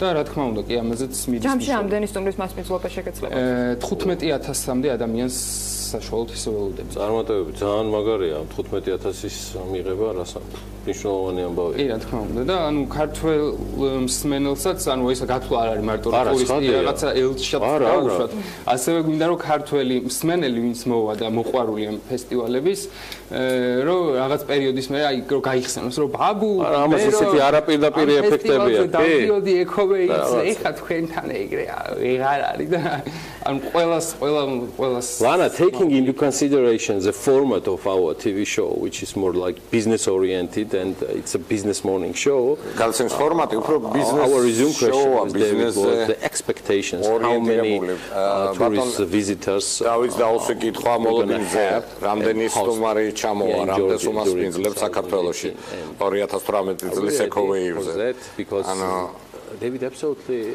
იმიტომ რომ დავითი აბსოლუტურად მართალი ბრძანდება რომ ყველა სტუმარი პოტენციურად საქართველოს ელჩი იქნება ძალიან მნიშვნელოვანია ძალიან ბევრი შეთავაზება შეგიძლიათ კულტურა სამზარეულო ლამაზი ბუნება და ჩვენ ასევე გვინდა მივცეთ რაღაც მარშრუტები გამოიყენონ სტუმრებმა ეწვიონ ფესტივალის ახლომახლო ადგილებს ანუ არ იყვნენ დღეების განმავლობაში უბრალოდ რაღაცა ფესტივალში ჩაკეტილები ეწვიონ ზუგდიდს ეწვიონ სხვა ადგილებს ანუ დაათვალიერონ საინტერესო ადგილები და როგორც მოგახსენეთ ჩვენი პარტნიორი მუშაობს ამაზე ასევე გერმანიის პარტნიორებთან აქვს ამ კომპანიას კავშირი იმიტომ რომ ბერლინში მრავალია ელექტრონული მუსიკის მოყვარული და მსგავსი გემოვნება აქვს როგორც ქართველებს და ჩვენ ასევე მუშაობთ ამ მიმართულებით. Just one thing guys as soon as it's going to be done როგორც კი ეს ყველაფერი host you again together with Anna here უკვე მზად იქნება მზად ვარ იმას პინძლობ ვისაუბრებთ thank you so much for being with us მადლობა და ასევე წინასამსამზადებელ პერიოდში კიდევ ერთხელ ქაბატონებო და ბატონებო Echowaves-ის პროექტის მენეჯერი და დავით ქუთათელაძე Echowaves-ის პროექტის სპიკერი მას კიდევ ერთხელ მოუწევს სპიკერობა ლანასთან თუ სხვა თანაორგანიზატორებთან ერთად ჩვენთან მას შემდეგ რაც ერთი დავთვლით რეალურად რა ხდებოდა Echowaves-ზე თანა ესეთი მრავალფეროვანი ფესტივალის ფონზე ხუთი სცენა სრულიად განსხვავებული მუსიკალური მიმდინარეობებით მოკლედ დაესწარით ამ ალბათ სცენა და შემსრულებლობის ძალიან მრავალფეროვანი ჩამონათვალი სადაც სხვათა შორის დედაქალაქის ღამის ეკონომიკის წესები არ ვრცელდება და ანაკლის სანაპიროზე დაპატიჟებულ სტუმრებს ლიცენზიას არაბით მოსთხოვს მაგრამ თბილისში ქუჩის მუსიკოსებს ახალი თავსატეხი გაუჩნდათ სერგი გვარჯალაძის ინიციატივით ქუჩაში შესრულებული მუსიკა და ხარისხი უნდა გაკონტროლდეს და კონკრეტულ გემოვნებასაც მოერგოს ვინ ადგენს შესრულების ხარისხს რეპერტუარს და ვინ ამოწმებს საინტერესო თემაა ნამდვილად დეტალებში გარკვევასკენ ნინი ლონგურაშვილი შეეცადა და რა თქმა უნდა სულ სიმღერს მოგმზადდა სიუჟეტიც. ეს კოსტა კონსტანტინე კარანაძე ქუჩის მუსიკოსი. ეს დადგმული სცენა არ გეგონოთ. კოსტა საკუთარ ოთახში შესასვლელად ყოველთვის ამ ხერხს მიმართავს. გვიან დაბრუნებულ სახლის კარი ხშირად დაკეტილი ხვდება. მაშინ როცა ოჯახის წევრებს ძინავთ, მუდმივად ფხიზელი მისი ყველაზე მაგარი მეგობარი გიტარაა. ეს სიყვარული შეომაჩუქე აღარ მინდა ეს სიყვარული შეომაჩუქე ისე მინდა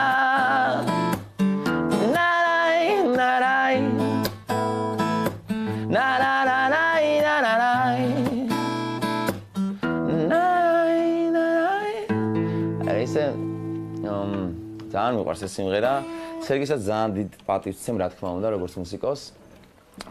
და რაღაც მხრივ მესმის რატომ გააკეთა ეს განცხადება ადამიანურად მესმის რომ არიან ქუჩის მუსიკოსები რომლებიც მე რო უკრავდი და მაშინ როცა მე უკრავდი და გავედი მაშინ უფრო ნაკლებად მაგრამ ახლა მოიმატა უფრო თანხის გაჭირვებული ადამიანების მუსიკოსობას ანუ ეგრე მიყვა ტენდენცია რომ უფრო გაჭირვების გამო და სიამოვნების გამო ნაკლებად შესაბამისად არ აქცევენ ყურადღებას ხარისხს გამოდიან თქვათ ისეთი ინსტრუმენტით მაგალითად ფანდურით რომელიც ჩემთვის ძალიან ესეთი ანუ საპატისაცემო მაგრამ მაინც გამოდიან და რაღაცას უჩხაკუნებენ თავის ჭიას ახარებენ და ალბათ ამან შეაწუხა რომ უფრო მაღალ გემოვნებიანი მუსიკალურ სამყაროსთვის ცოტა ისეთია მდარეა მაგრამ მე ვთვლი მაინც რომ არანაკლებია მათი თქვათ ფანდურის დაკვრა ვიდრე თქვათ სერგის ეს სიმღერაც კი იმიტომ რომ სიამოვნების განცდის ხარისხი ორივესთან შეიძლება მსგავსი იყოს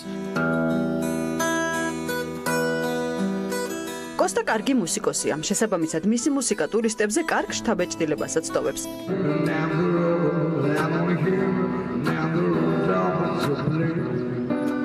არც მისი მეგობრების მუსიკა ვნებს ჩვენს ყურებს, რომლებიც ქუჩაში დგანან და გემოვნებიან მუსიკას გვთავაზობენ. მაგრამ არის ერთი რამ, ღამის ეკონომიკის განვითარების პროექტის ხელმძღვანელი და მუსიკოსი სერგი გვარჯალაძე ამბობს, რომ ეს სფერო მოსაწესრიგებელია, მაგრამ ამას არ ეთანხმებიან ახალგაზრდა მუსიკოსები.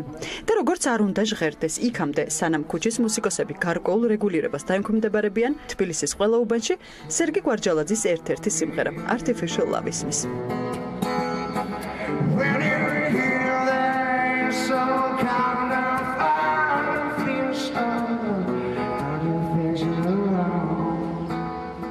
ეს საკითხი ანუ ზემე და პარადოქსულია, იმიტომ რომ ყველას აქვს ამ ასე თქვა სიმღერის საშუალების, ანუ უფლება ყველას აქვს რომ იმღეროს, თუმცა ეს გარეთ. და რავი, თუ ძალიან არ შეუძლია სიმღერა თვითონაც არ უნდა იმღეროს, ხო ლოგიკურია, მაგრამ თუ სიმღერა უნდა და ანუ თან პლუს გარეთ და თავის საქმით რაღაც შემოსავალი გააკეთოს, ან მარტო ანუ შემოსავლის გარეშეც რო იყოს და უბრალოდ ხალხმა რო ისიამოვნოს, უნდა იმღეროს რა თქმა უნდა. არიან მუსიკოსები, რომლებსაც სმენა აქვთ და არ აქვთ ხმა, ან აქვთ ხმა და არ აქვთ სმენა. პეკინის გამზირზე ერთ-ერთ ქუჩის მუსიკოს აქვს სმენა, მაგრამ არ მღერის კარგად. ამას კამერასთანაც აღიარებს, მაგრამ ქუჩაში მაინც ყოველთვის გადის და მღერის. ამით თანხასაც ჩაულობს და საკუთარ ჭიასაც ახარებს. ჩვენ ახლა როგორც წესი სამნი ვიკრიფებით ხოლმე, ერთი პლაკატზეა, ერთი ქუძეა და ერთი გიტარაზეა. საშუალოდ, რავი, არის მომენტები, როდესაც საათობი შეიძლება იყო აქა იდგე და ატლარსაც ვერ მისწვდე რა და ხანდახან რაღაც ბუმი არის ხოლმე, რომ აგდებენ და შეიძლება თავისუფლად მე გაიყოთ სამაკაცმა თანხა რა. კარგი, იცი რა მითხარი, წეგან მითხარი, რომ კარგად არ მღერიო და მაშინ რატომ მღერი? ანუ პროფესიონალი მომღერალი არა ვარ რა, არც დავდიოდი ვოკალზე და რაღაც ეგეთი არ მქონია რა, უბრალოდ მუსიკა ქსიამოვნებს და კი, არა მაქვს პრეტენზია იმაზე, რომ კარგი ხმა მაქვს. და რა ხდება ამ დროს ინტერნეტში თემა, რომელმაც ქალაქი ერთად აალაპარაკა. ამაზე საპასუხოდ მზად არის თავად სერგი გვარჯალაძე. საუბარი არ არის რეგულაციაზე და აკრძალვაზე, აქ საუბარი არის იმაზე, რომ პირიქით ხელი შეუწყოთ ამ მუსიკოსებს, იმიტომ რომ სცენა საკმაოდ იზრდება. შესაძლებელია ეს იყოს სპეციალური ბარათები, რომელსაც გამოყოთ რომ ლაურეატი, ანუ მათივე ასე ვთქვათ მარკეტინგისთვის არის ეს. ჩვენ ვფიქრობ, რომ ეს არის განუყოფელი ნაწილი ღამის ეკონომიკის კი არა, საერთოდ ტურიზმის ეკონომიკის ნაწილის ინიციატივა ჩვენი რაც არის რომ დავეხმაროთ მსგავსი ფესტივალების ჩატარებას, იმიტომ რომ ტრადიცია არსებობს და შეწყდა სამწუხაროდ. მუსიკალურ ფესტივალთან დაკავშირებით პარიზის წუხანდელი პრაქტიკაც გამოდგება. საფრანგეთის დედაქალაქში 21 ივნის ყველაზე გრძელი ღამის და ზაფხულთან შესახვედრად მუსიკის ფესტივალი ყოველწლიურად იმართება.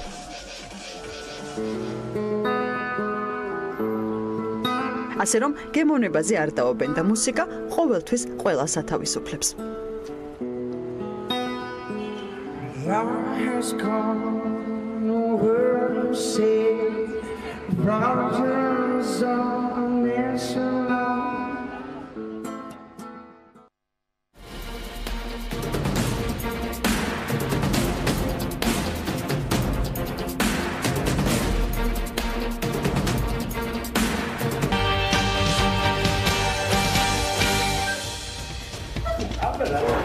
უკრაინელი ექსპერტების დასკვნით ტყიბულის შახტაში მომხდარი აფეთქება ადამიანური ფაქტორით იყო გამოწვეული.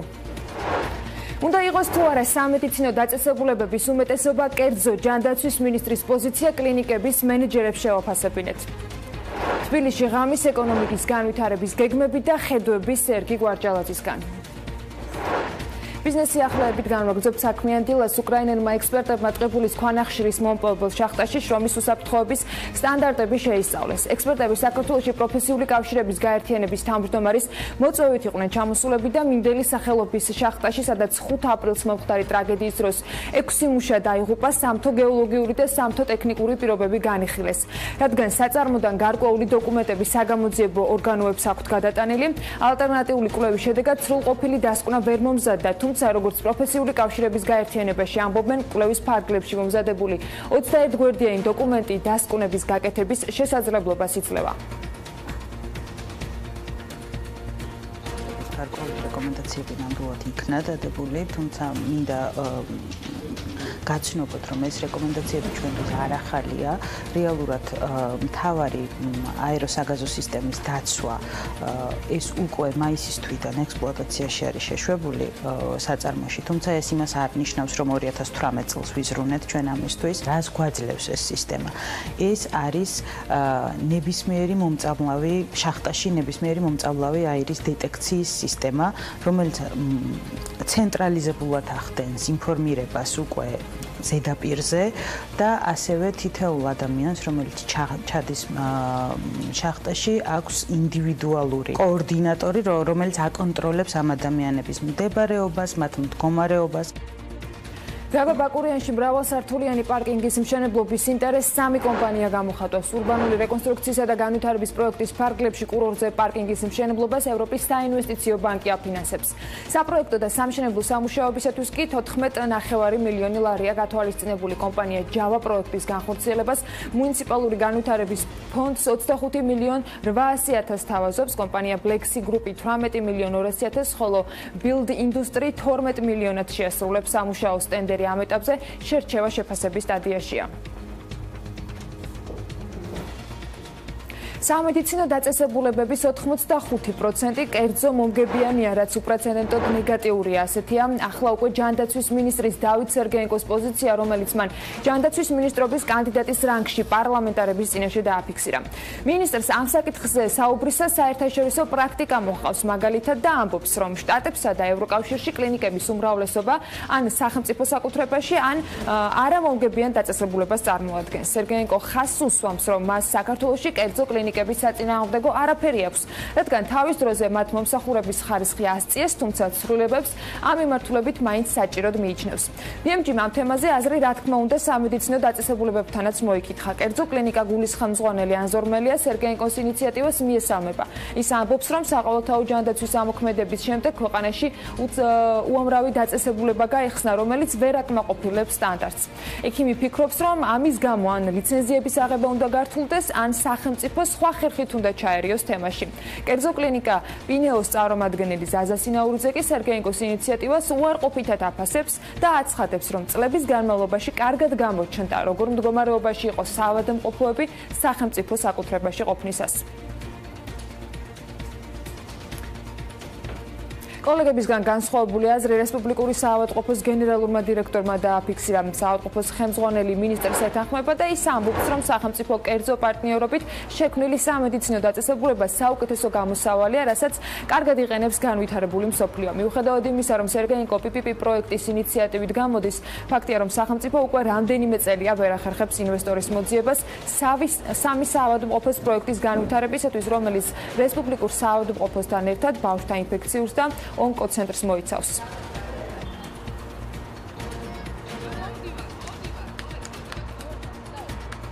განვითარება ვერ მოხდება სამედიცინო კუთხით, თუ არ იქნა სახელმწიფო კლინიკა. პირველი რაში გამოიხატება. კერძო კლინიკები ყველა დაინტერესებულიანი იყოს მომგებიანს და ისეთი სამედიცინო მომსახურება მიაწოდოს, რომელიც თვითონ აწყობს. მეორე, რა თქმა უნდა, ფასების რეგულაცია მოხდება და არ შეიძლება რომ ყველა ერთნაირად მიიღოს ერთი და იგივე ოპერაციაში რესპუბლიკური საავადმყოფომ და რაღაცა კერძო კლინიკამ, რომელიც არ მინდა ახლა დავარქმნა ვინმეს, მაგრამ სხვა კლინიკა მაგალითად კერძო, იმიტომ აქ ოპერაციაზე უფრო მეტი ხარჯი არის, უფრო მეტი ის არის ვენტილაცია, გათბობა, ხო წარმოგიდგენთ, მთელი ის არის სტრუქტურა არის, სტუდენტებია, რომლებიც უნდა ისწავლოს და ასე შემდეგ, რაც ხარჯთან არის დაკავშირებული.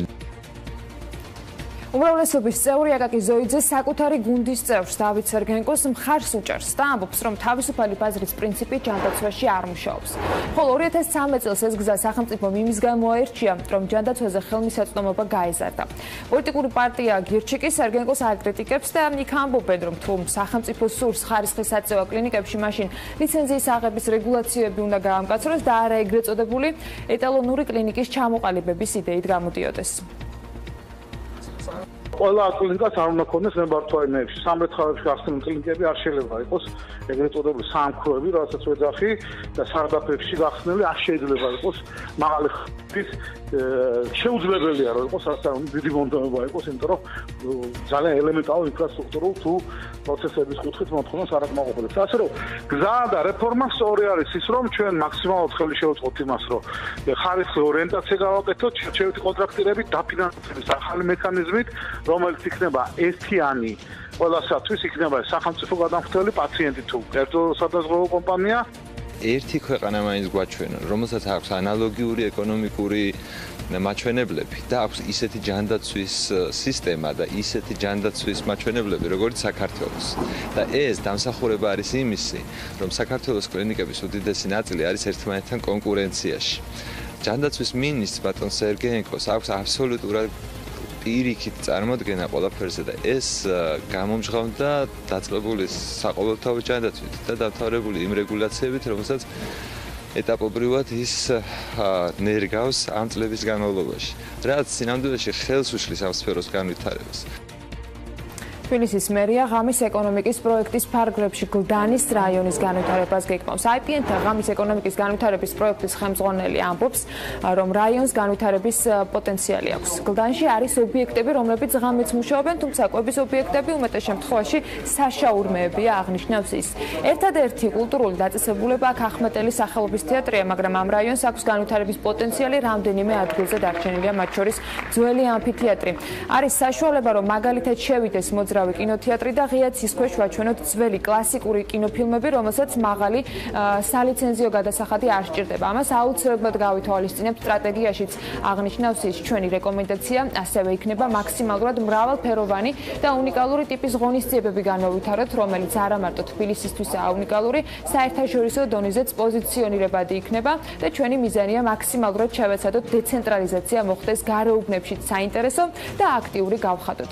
ასეთ იყო სერგი გვარჯალაძის განცხადება, რომელმაც ასევე აღნიშნა, რომ კონკრეტულ ლოკაციებზე ღამით მოძრავი კვების ობიექტები უნდა განთავსდეს. ღამის ეკონომიკის განვითარების პროექტის ხელმძღვანელი ამბობს იმასაც, რომ პროექტზე მომუშავე ჯგუფის იდეა მოძრავი კვების ობიექტები ფუდ-ტრაქის სატრანსპორტო ჰაბების ტერიტორიაზე ივლისიდან დაიდგას, რა პერიოდიდანაც მუნიციპალური ავტობუსების ღამით მოძრაობა დაიწყება. გვარჯალაძე პროექტს რაც შეიძლება სწრაფად დაწყების აუცილებლობაზეც მიანიშნებს და აღნიშნავს, რომ ამ თემის მიღმა სწორედ ტრანსპორტის პროექტთან სურთ.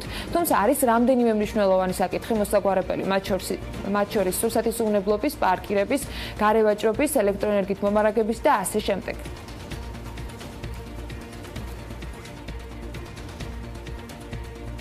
და ყველაფრის ფონზე როგორ მოხდა საქართველოს მსოფლიო მოდის რუკაზე ახალბედა დიზაინერების წყალობით, ვის მიმართ იკვეთება განსაკუთრებული ინტერესი, ავტორიტეტული გამოცემების, ბლოგერების და ბაიერების მხრიდან რა ღონისძიებები და აქტივობები უწყობს ხელს ქართულ დიზაინერებს, რომ საერთაშორისო ასპარეზზე თავი დაემკვიდრონ.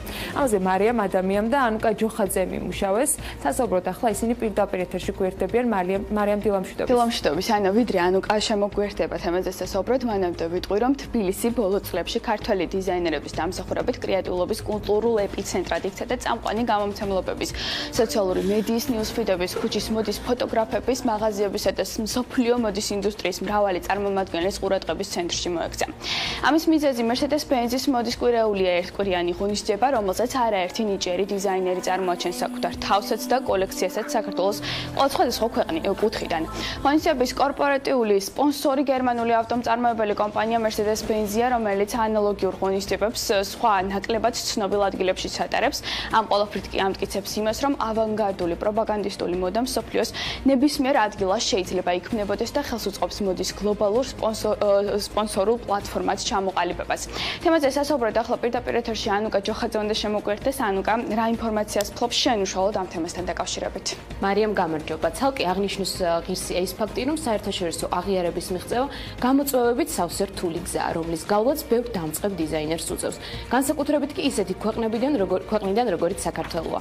თუმცა მოდის სამყაროში საქართველოს ცნობადობა მას შემდეგ შეიცვალა, რაც 2014 წელს დევნა გვასალიამ ბრენდი Weightmans-ი დააარსა. საქართველოში დაბადებულმა დიზაინერმა თავისი რამდენიმე კოლექციით მოდის კრიტიკოსთა დიდი მოწონება დაიმსახურა. მისი დიზაინით შექმნილი ტანისამოსი კი მსოფლიოს საუკეთესო მაღაზიებშიც გამოჩნდა. მან მოდაში ქუჩის პოსტმოდერნისტული ელემენტები შეიტანა და ოფიციალური და სპორტული სტილი ერთმანეთს უსტატურადად შეუთავსა. გარდა ამისა, თბილისის Mercedes-Benz-ის მოდის კვირაულის შემოქმედებითმა დირექტორმა სოფო ჭყონიამ კი ისარგებლა ამ ხელსაყრელი მომენტით და თითქმის მარტომ წამოიწყო კამპანია, რომელიც მიზნად მსოფლიოს მასშტაბით სხვა ნიჭიერი ქართველი დიზაინერების შესახებ ინფორმაციის გავრცელებას ისახავს. ღონისძიების დახმარებით მსოფლიო დაინახავს, რომ გვასალია არ არის ერთადერთი დიზაინერი, რომელიც ქართულ მოდასთან ასოცირდება და რომ კიდევ ბევრი ნიჭიერი დიზაინერი არსებობს ქვეყანაში, რომლებსაც ასევე საინტერესო ხედვა და ბექგრაუნდი აქვთ. მართლაც ამ დიზაინერთა უმეტესობა 80-იანი წლების თაობის წარმომადგენელია, ანუ იმ პერიოდის, როდესაც საქართველოს საბჭოთა კავშირისაგან გამოყოფა დაიწყო. წარმატებულ და ნიჭიერ დიზაინერებს შორის სახელდება მაგალითად ლაკო ბუკიაც, რომელსაც გარდა თბილისისა კარგად იცნობენ საერთაშორისო მოდის სცენაზეც. მან საკუთარი კოლექცია ლონდონის მოდის კვირეულზე და ასევე ევროპის სხვადასხვა ქვეყნის პოდიუმებზეც წარადგინა. მას მიერ საზღვარგარეთ მიღებული გამოცდილება კი აშკარად შეეწყო თბილისის მოდის კვირეულზე გამოტანილ კოლექციას, რომელიც ოსტატურად გამოჭრილი ფორმებით, პროპორციებითა და ასევე ორიგინალური პრინტებით, ფერებითა და ქსოვილებით გამოირჩევდა. ლაკო ბუკიას მსგავსად აკანანიტასაც არ დასჭიროებია განსაკუთრებული შთაგონების ძებნა და შორს წასვლა, რადგან მანაც გარკვეულ წარმატებას მიაღწია, როგორც თავად დიზაინერმა განაცხადა, მუსიკა, ქსოვილები და გაფორმება ყველაფერი ბავშვობიდან 80-იანებიდან მოდის, როდესაც საბჭოთა კავშირში ცხოვრობდა. ზოლიანი კუბოკრული პრინტის მქონე შორტები, მარგალიტებით მოქარგული ფურთუკები და ცნობილი ჯგუფების გამოსახულებიანი მაისურები, განსაკუთრებით დევიდ ბოუის მაისური. ეს ყველაფერი სწორედ იმ ეპოქის გამოძახილია. აქვე მინდა გამოყო ალექსანდრე ახალკაციშვილიც, ეს ის სახელი და გვარია, რომლის გარშემოც თბილისში უამრავი ადამიანი იყრის თავს. საქართველოში მოქმედი ტანსაცმლის მწარმოებელი ერთ-ერთი ყველაზე ძველი ბრენდის მატერიალის დიზაინერს არაერთი ჯილდო აქვს მიღებული და ქალაქში საუკეთესოს ჩაცმულ ქალბატონთა შორის ბევრი მიმდევარი წავს. სწორედ ამიტომ ჰქონდა ყველაზე ძალიან დიდი ინტერესი მისი სადებიუტო კოლექციის მიმართ. მან წარმატებით ჩაიარა, ხოლო ქართულ დიზაინერებზე და მათ წარმატებაზე, როგორც აღნიშნეთ, არაერთი საერთაშორისო მედია საუბრობს და მათ შორის უნდა გამოყოთ აუცილებლად Echowaves ბოლო რეიტინგი, რომელმაც ის 6 წარმატებული დიზაინერი დაასახელა, რომლებიც ფლორენციაში გამართულ პიტიუომოს გამოფენაზე ესწრებოდნენ. მეტი დეტალი ნახოთ ჩვენს სიუჟეტში, შემდეგ უკვე სტუმართან ერთად გავაგრძელოთ საუბარი. ქართველი დიზაინერების ტანისამოსი უკვე დიდი ხანია გასცდა ვიწრო წრეებს. შესაბამისად, მათზე მოთხოვნა როგორც ადგილობრივ, ისე საერთაშორისო ბაზარზე დღითი იზრდება. დღეს უკვე მსოფლიოს სხვადასხვა ქვეყანაში საქართველოს მიღმა სხვა უპირატესობებისა მოდასთანაც ასოცირდება, რაც გარკვეულწილად ერთ-ერთმა ყველაზე პროდუქტიულმა წყვილმა დემნა და გურამ გვასალიებმა განაპირობა, რომლებიც ბრენდ ვალენსიაგას წამყვანი ფიგურები არიან და მათი ფრანგულ მოდის სახლში მისვლის შემდეგ კომპანიაში მყისიერად გაიზარდა როგორც გაყიდვების მაჩვენებელი, ასევე თავად მისი მოგებაც. თუმცა გვასალიების გარდა საქართველოს კიდევ ბევრი ნიჭიერი დიზაინერი ყავს, რომელთა საერთაშორისო მასშტაბზე პოპულარიზაციასაც Mercedes-Benz Fashion Week-მა შეუწყო ხელი. აქ სეზონიდან სეზონამდე იზრდება მასშტაბები, იხვეწება ხარისხი და იკვეთება ნიჭი, რომლითაც საბოლოოდ მსოფლიო ინტერესდება. ამიტომაც დედაქალაქი წელიწადში ორჯერ ამ ღონისძიებაზე თავს უყრის ავტორიტეტულ ჟურნალისტებს, ბლოგერებს, ფოტოგრაფებსა და ბაიერებს, იმისათვის რომ გაიცნონ ქართველი დიზაინერები. შედეგად კი ხდება ის, რომ ქართველ დიზაინერებს მსოფლიოს სხვადასხვა ქვეყნის გამოფენებსა თუ ჩვენებებზე ეპატიჟებიან, მათ შორის აუცილებლად უნდა აღინიშნოს ბოლო ფლორენციის პიტიუომოს გამოფენა, სადაც 6 ქართველი დიზაინერი წარსდგა მსოფლიოს წინაშე.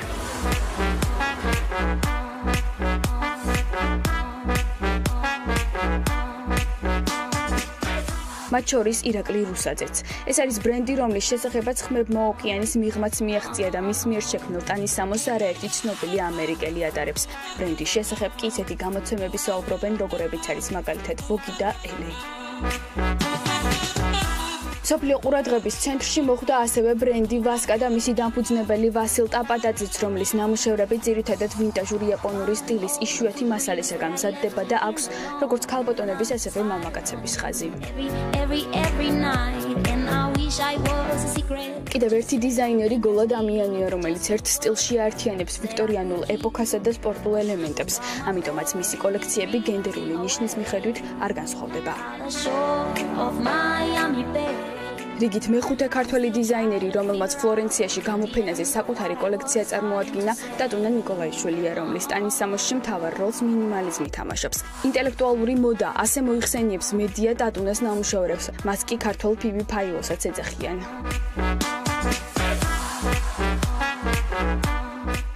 და ბოლოს წარმატებულ დიზაინერებს შორის სახელდება ანუკა ქებურიაც, რომელმაც დარგში საკუთარი თავის რეალიზება დასაწყისში ფეხსაცმლისა და აქსესუარების წარმოებით დაიწყო. დღეს კი მისი სახელი და გვარის ქვეშ გარდა ფეხსაცმლისა და აქსესუარებისა, ტანსაცმელიც ერთიანდება, ხოლო ძირითადი კოლექცია შავფერშია გადაწყვეტილი და თითოეული ნივთი ხელით მზადდება. როგორც აღნიშნე, საინტერესო სტუმართან ერთად ვაგრძელებთ თემაზე საუბარს. თია აგლაძე, ჟურნალ ბუმუნდის მთავარი რედაქტორი გვერდება პირდაპირ ეთერში. დილა მშვიდობისა, მადლობა რომ ხართ დილიდან ჩვენთან ერთად. თია, პირველ რიგში რომ დავიწყოთ უშუალოდ წარმატებით, რამ განაპირობა ქართველი დიზაინერების წარმატება საერთაშორისო ბაზარზე? იყო ეს Mercedes-Benz-ის მოდის კვირეულები თუ თავად დიზაინერების აქტივობის შედეგად გავიდა საქართველოს და ქართველი დიზაინერების სახელი ასე საერთაშორისო მასშტაბზე? ხო, დაგეთანხმებით, რომ არის გლობალური თემა, ეს არ არის მარტო ლოკალურად ქართველებისთვის.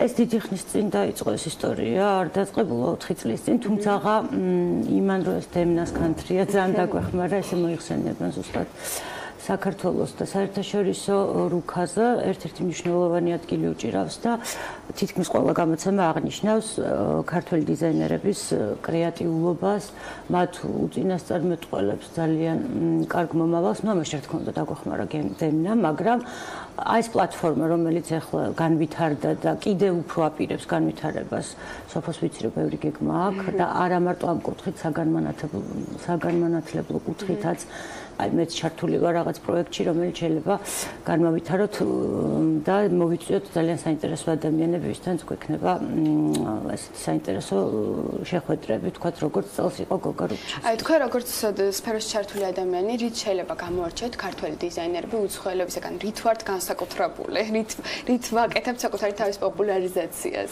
ხო, ნუ დემნა შემთხვევაში თქვენ იცით და ყველა მიცის ეს ელემენტები, რაც მან გამოიყენა და რითიც აბსოლუტურად დაანგრია, გინდაც უწოდოთ სარკასტულად, გინდაც დაცინვით, რაც გინდა უწოდოთ, მან დიდი რევოლუცია მოახდინა მოდაში, ზოგს მოწონს, ზოგს არ მოწონს, კომიკურობამდეც კი დადის ზოგჯერ მისი კრეატიულობა და ჩვენ ქართველი სხვა დიზაინერები გამოირჩევიან იმით, რომ აქვთ მართლა განსაკუთრებული ხედვა, იყენებენ ისეთ ელემენტებს, რაც მათთვის უცხოა, ანუ ეძებენ ძირითადად რაღაც ახალს, რა თქმა უნდა, ხო?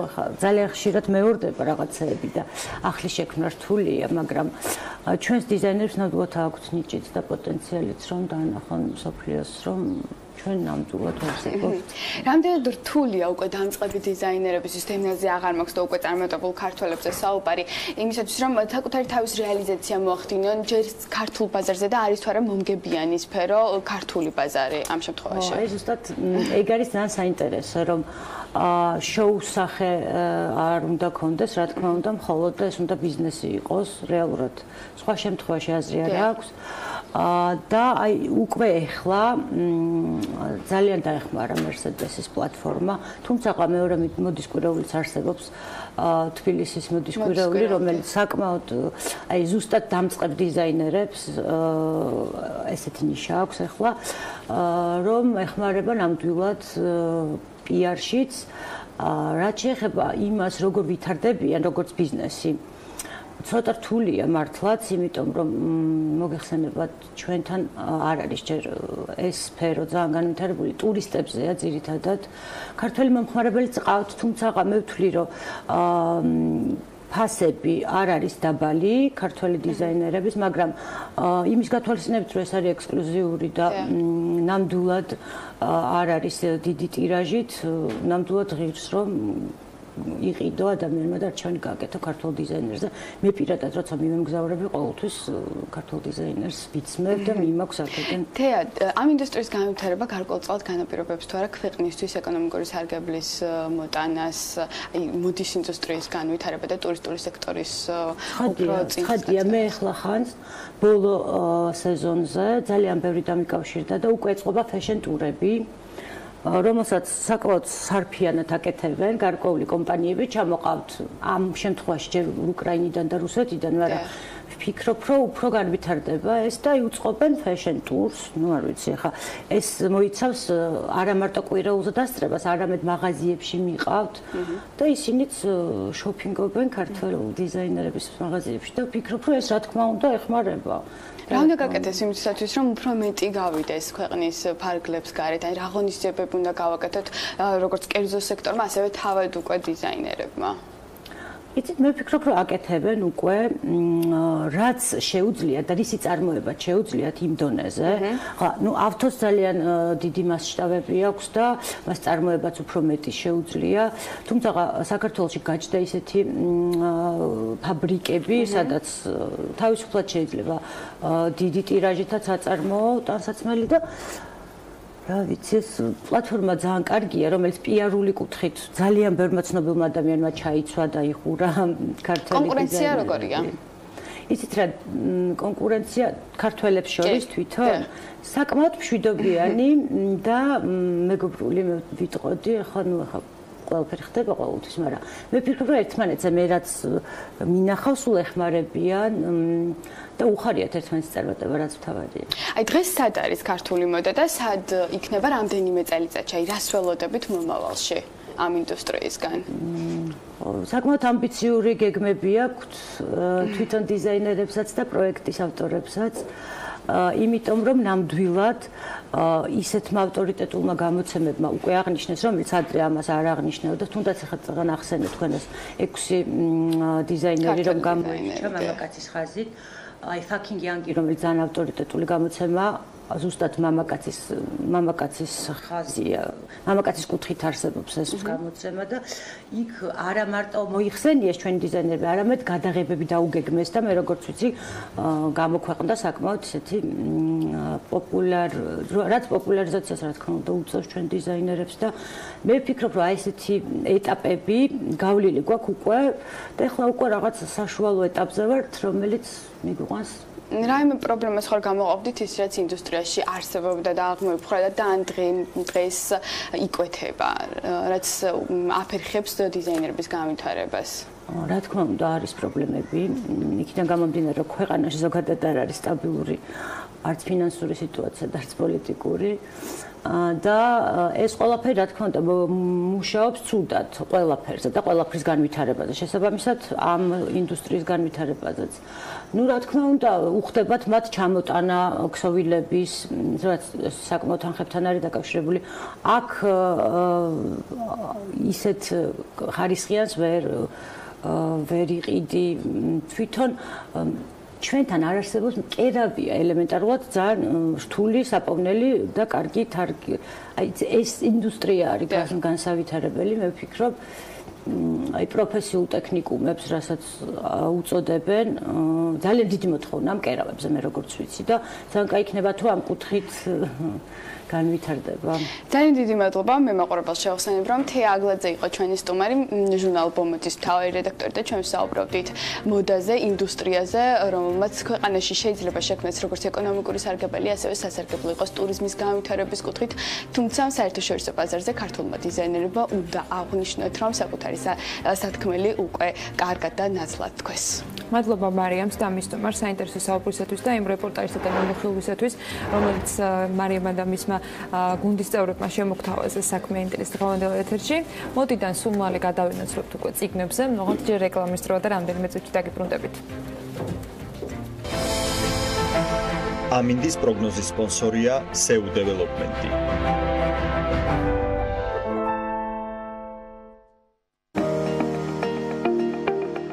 ამინდის პროგნოზის სპონსორია სადაზღვევო კომპანია უნისონი. თავისუფალი დაზღვევა თქვენი სიმშვიდისათვის.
ამინდის პროგნოზის სპონსორია SEU დეველოპმენტი.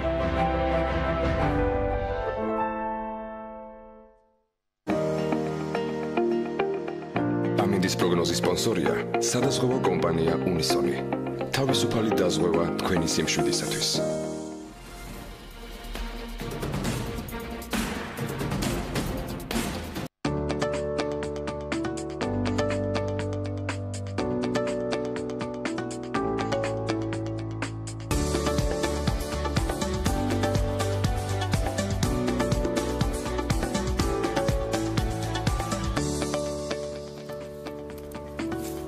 ამის შემდეგ დავბრუნდით საქმიანი დილის ეთერში და როგორც დააკვირდით წიგნის დროა ახლა ჩვენთან დილით საქმიანებისათვის და რა თქმა უნდა დათო გორგილაძე და ნინია მაჭარაშვილი გვერდებიან მოგესალმებით მეგობრებო და კითხავთ ეთერს. მოგესალმებით ანა, მოგესალმებით გიორგი. დღეს სკოლის მოსწავლეებისთვის განსაკუთრებით სასიხარულო სტუმარი ყავს ალექსანდრე ლორთქიფანიძე. წერალთან ერთად ცნობილი ტელეწამყვანია, რომელიც ახალგაზრდულ შემეცნებით გადაცემას წიგნების თაროს უძღვება. ალექსანდრე ლორთქიფანიძე გამოცდილ ქართველ მკითხველს ჯერ კიდევ პოეტური გაერთიანება ვარდისფერი ავტობუსიდან ემახსოვრება, როცა ის დაჯგუფების სხვა წევრებთან ერთად საინტერესო ლიტერატურულ პერფორმანსებს აწყობდა. ეს დაახლოებით 10 და მეტი წლის წინ ხდებოდა და მისი ფსევდონიმი ხვიარა გახდათ. სულ 10-ოდე დღის წინ ალექსანდრეს ახალი კრებული პირველად შეხვდა თავის მკითხველს, მოწითალო და მოშავო. სწორედ ასე ქვია მის ახალ წიგნს, რომელსაც ბევრ ლიტერატურულ პრემიასა და წარმატებას უსურვებს. მოწითალო და მოშავო სამ თემატურ ნაწილად იყოფა. მოწითალო პოემაა პროზაული ჩანართებით და აღწერს პოეტის ამაღლებელ, საინტერესო შთაბეჭდილებებით სავსე მოგზაურობას იტალიაში. პოემაში ერთმანეთს ერწყმის ძველი იტალია, რომის მემკვიდრეობით, რომელზეც თანამედროვე ევროპული ცივილიზაცია დაშენდა და თანამედროვე ბრენდებითა და ტურისტებით სავსე ქალაქები.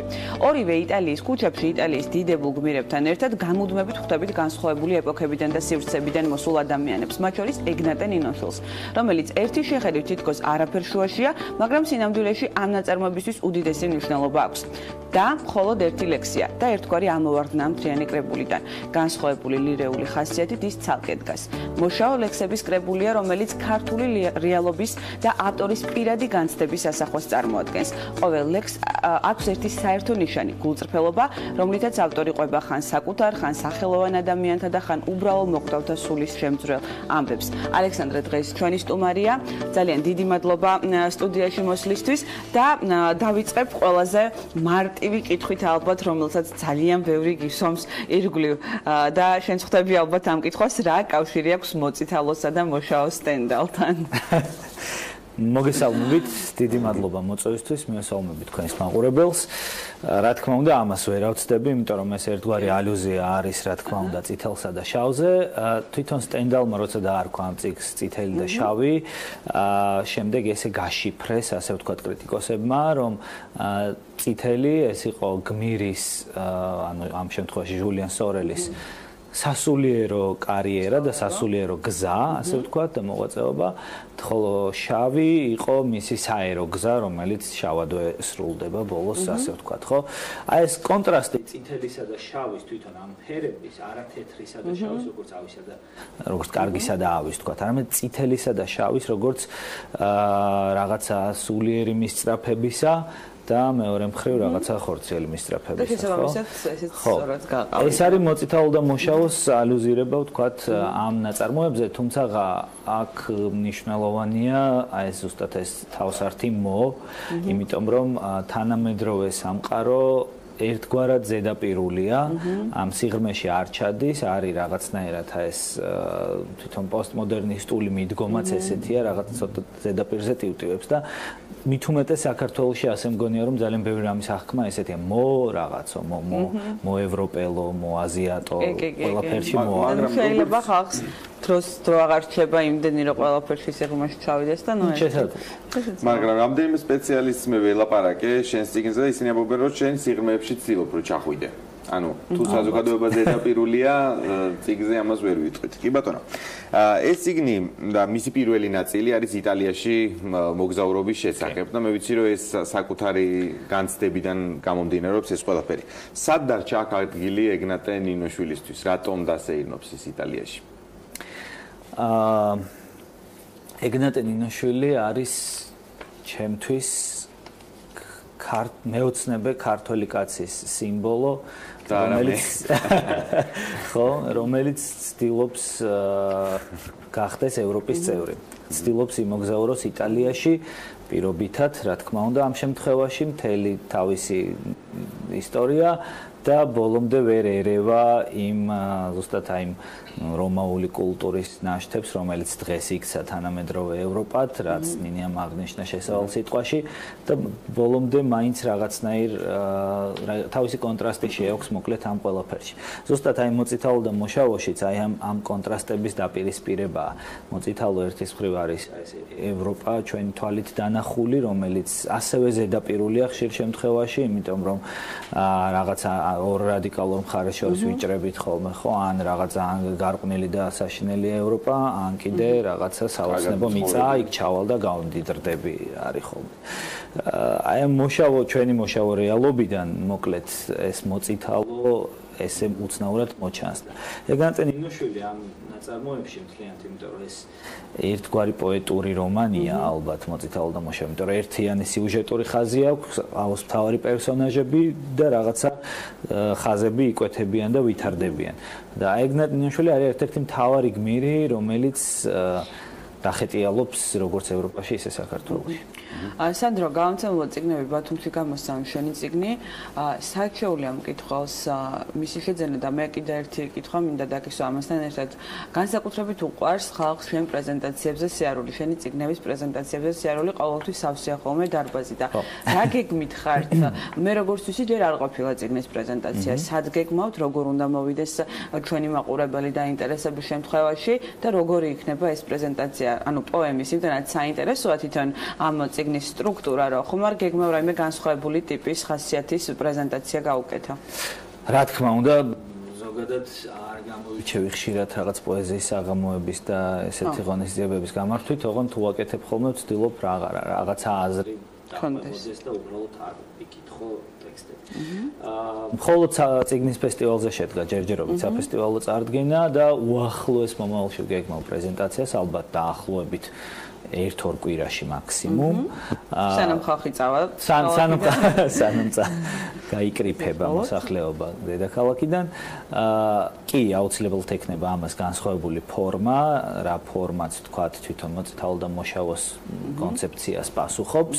ადგილი დაახლოებით შერჩეული მაქვს, უბრალოდ დადასტურებას ველოდები და ამიტომ ჯერ არ ვიტყვი, მაგრამ თუ ჩემი შერჩეული ადგილი გამოვიდა, ეს თავის მხრივ ცალკე კონცეფცია იქნება კიდევ, იმიტომ რომ ერთი ძალიან საინტერესო ადგილი აღდგა თბილისში, თითქმის საუკუნის შემდეგ. ჩვენ აუცილებლად გამოვაცხადებთ ჩვენ გადაცემაში, როცა თქვენ საბოლოო დასტურს მიიღებთ, თუ სად იქნება შენი წიგნის პრეზენტაცია.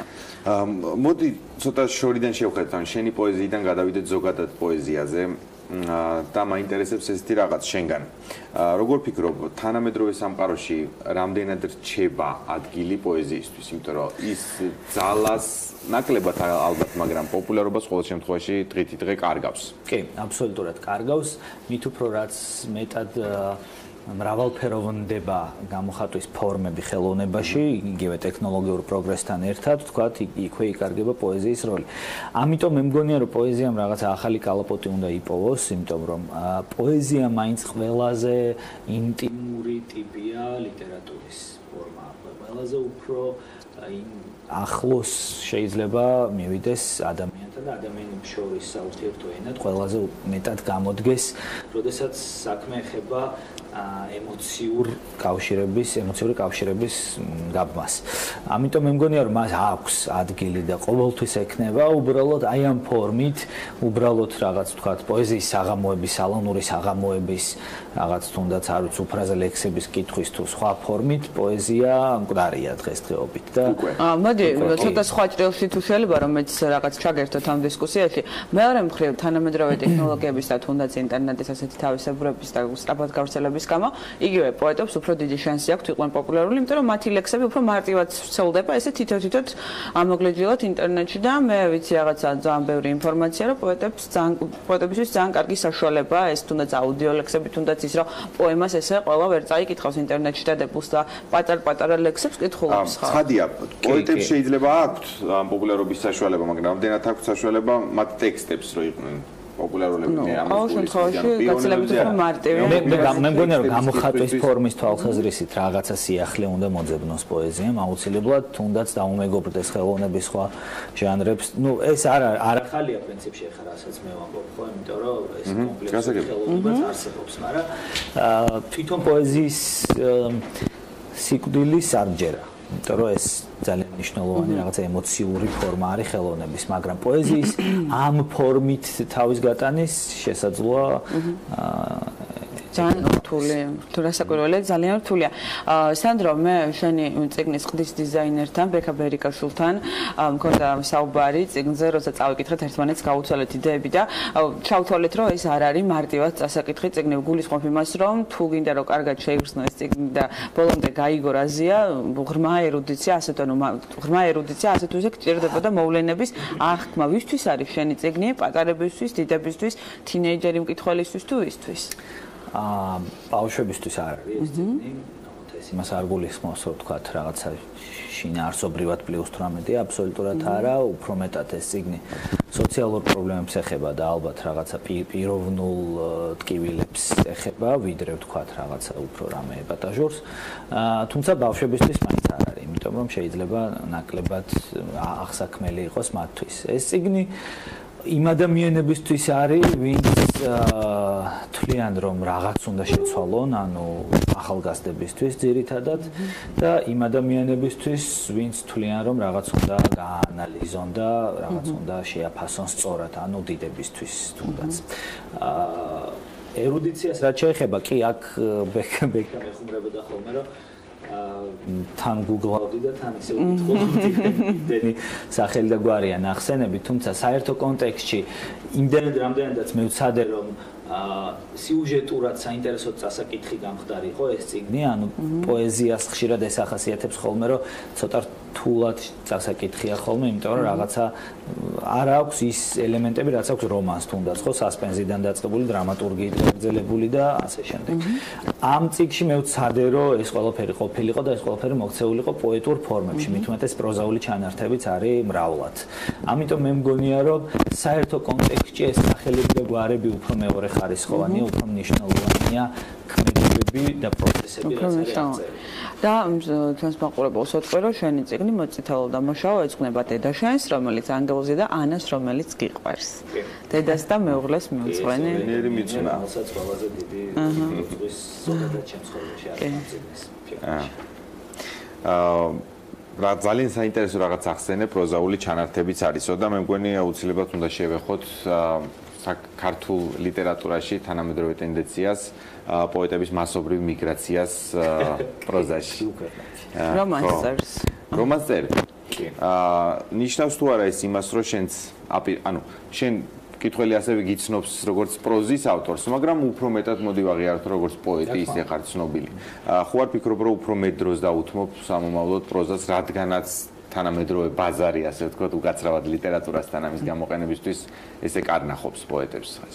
არა მგონია, სიმართლე გითხრა, იმიტომ რომ ცოტა შეიძლება რაღაც პათეტიური რაღაც თქვა, მაგრამ როდესაც რაღაც ლიტერატურული ტექსტი შექმნა მინდა და გარკვეული სათქმელი მაწუხებს ამისთვის, რაღაც თავისთავად პოულობ ხოლმე გამოხატვის ფორმას, იქნება ეს ლექსი, მოთხრობა, პიესა თუ არ ვიცი რამე კიდე სხვა. ამიტომ მე მგონია, რომ ის რომ ეხლა ვცდილობ რომ რომანი დავწერო, არ ნიშნავს იმას, რომ ლექსს არ დავწერ რაღაც მომენტში. უბრალოდ ძალიან გავაიშვიათე ეს წერა, ეს შეიძლება აღნიშნო თუ ერთ დროს რაღაც ძალიან ბევრი ლექსებს წერდი, ეხლა წელიწად შეიძლება 2 ლექსი დავწერო, მაგრამ ეს ესე ჯობია. ასაკი სანდრო. დიდი მადლობა ჩვენთან ძალიან გისურვებ წარმატებას. შევხვდებით. შევხვდებით მომავალ პარასკევს, მანამდე აუცილებლად დაგიანონსებთ, როდის იქნება სანდრო ლოთქიფანიძის ახალი წიგნის პრეზენტაცია, აუცილებლად შეიძინეთ და წაიკითხეთ, მოწითალო და მოშავო. მადლობა საინტერესო მიმოხილვისთვის, ძალიან საინტერესო საუბრისათვის და რა თქმა უნდა, უდმივი პარტნიორობისათვის. რატო გორგილაძეს და ნინი ამაჭარიშვილს შევხვდებით ჩემდე პარასკევს, ახლა სტუმრიანობა გაგრძელდება საქმიანი დილაში, მაგრამ წინ სარეკლამო პაუზა გვაქვს.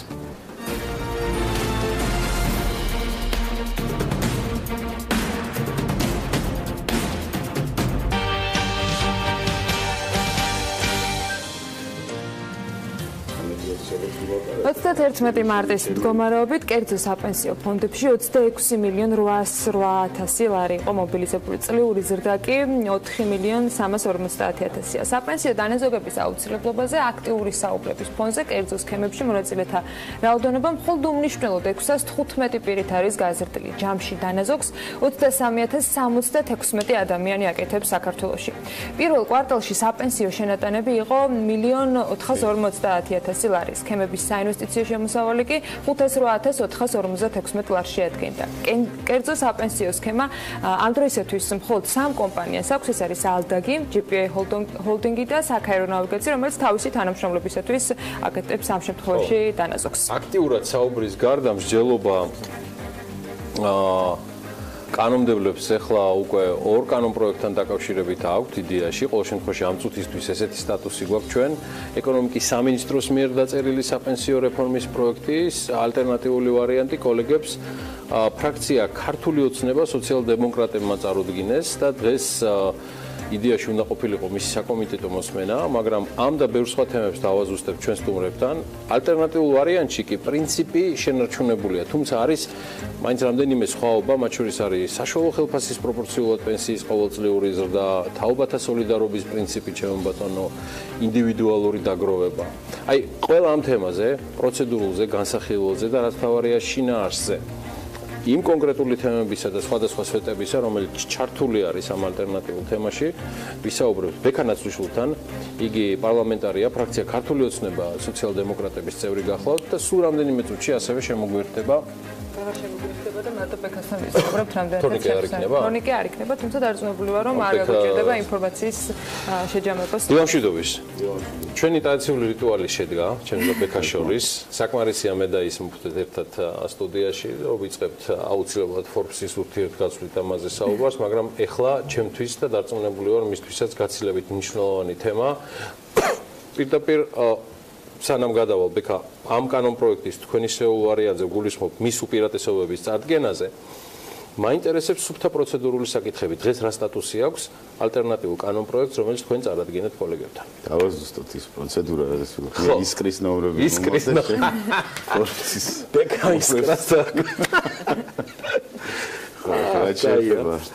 რაც შეეხება ზოგადად პროცედურას უკვე მიმდინარეობს პარლამენტში, ერთ ფაქტორს მინდა ხაზი გაუსვა. ზოგადად ესე იგი, რომ შევხედოთ საპენსიო რეფორმა არანაკლებ მნიშვნელოვანი რეფორმაა, ვიდრე საკონსტიტუციო რეფორმა. მე მგონი ამაში დამეთანხმებით, იმიტომ რომ ესე იგი კონსტიტუციაში რაც არ უნდა მივიღოთ, ის ჩვენი მოქალაქეების და როგორიც არ უნდა იყოს კონსტიტუცია, ჩვენი მოქალაქეების ცხოვრებას იმდენად არ აისახება ყოველდღიურ ცხოვრებაზე, როგორც საპენსიო რეფორმა. აქედან გამომდინარე, მე მგონი როგორც თქვენ, ისე ჩვენს თანამოქალაქეებსაც გაუჩნდებოდათ განცდა, რომ ეს საპენსიო რეფორმა მიმდინარეობს რაღაცა ესე კამერულ პროცესში, გამომდინარე იქიდან, რომ ამ საპენსიო რეფორმის ესე დიდი ფართო საზოგადოებრივი განხილვა არ მომხდარა, როგორც მაგალითად საკონსტიტუციო რეფორმისა. ეს დანაკლისი ამ რეფორმას ნამდვილად აქვს. არა და ეს უნდა იყოს რეფორმა, რომელიც წლების განმავლობაში იქნება და იქნება საფუძვლიანი და შეიძლება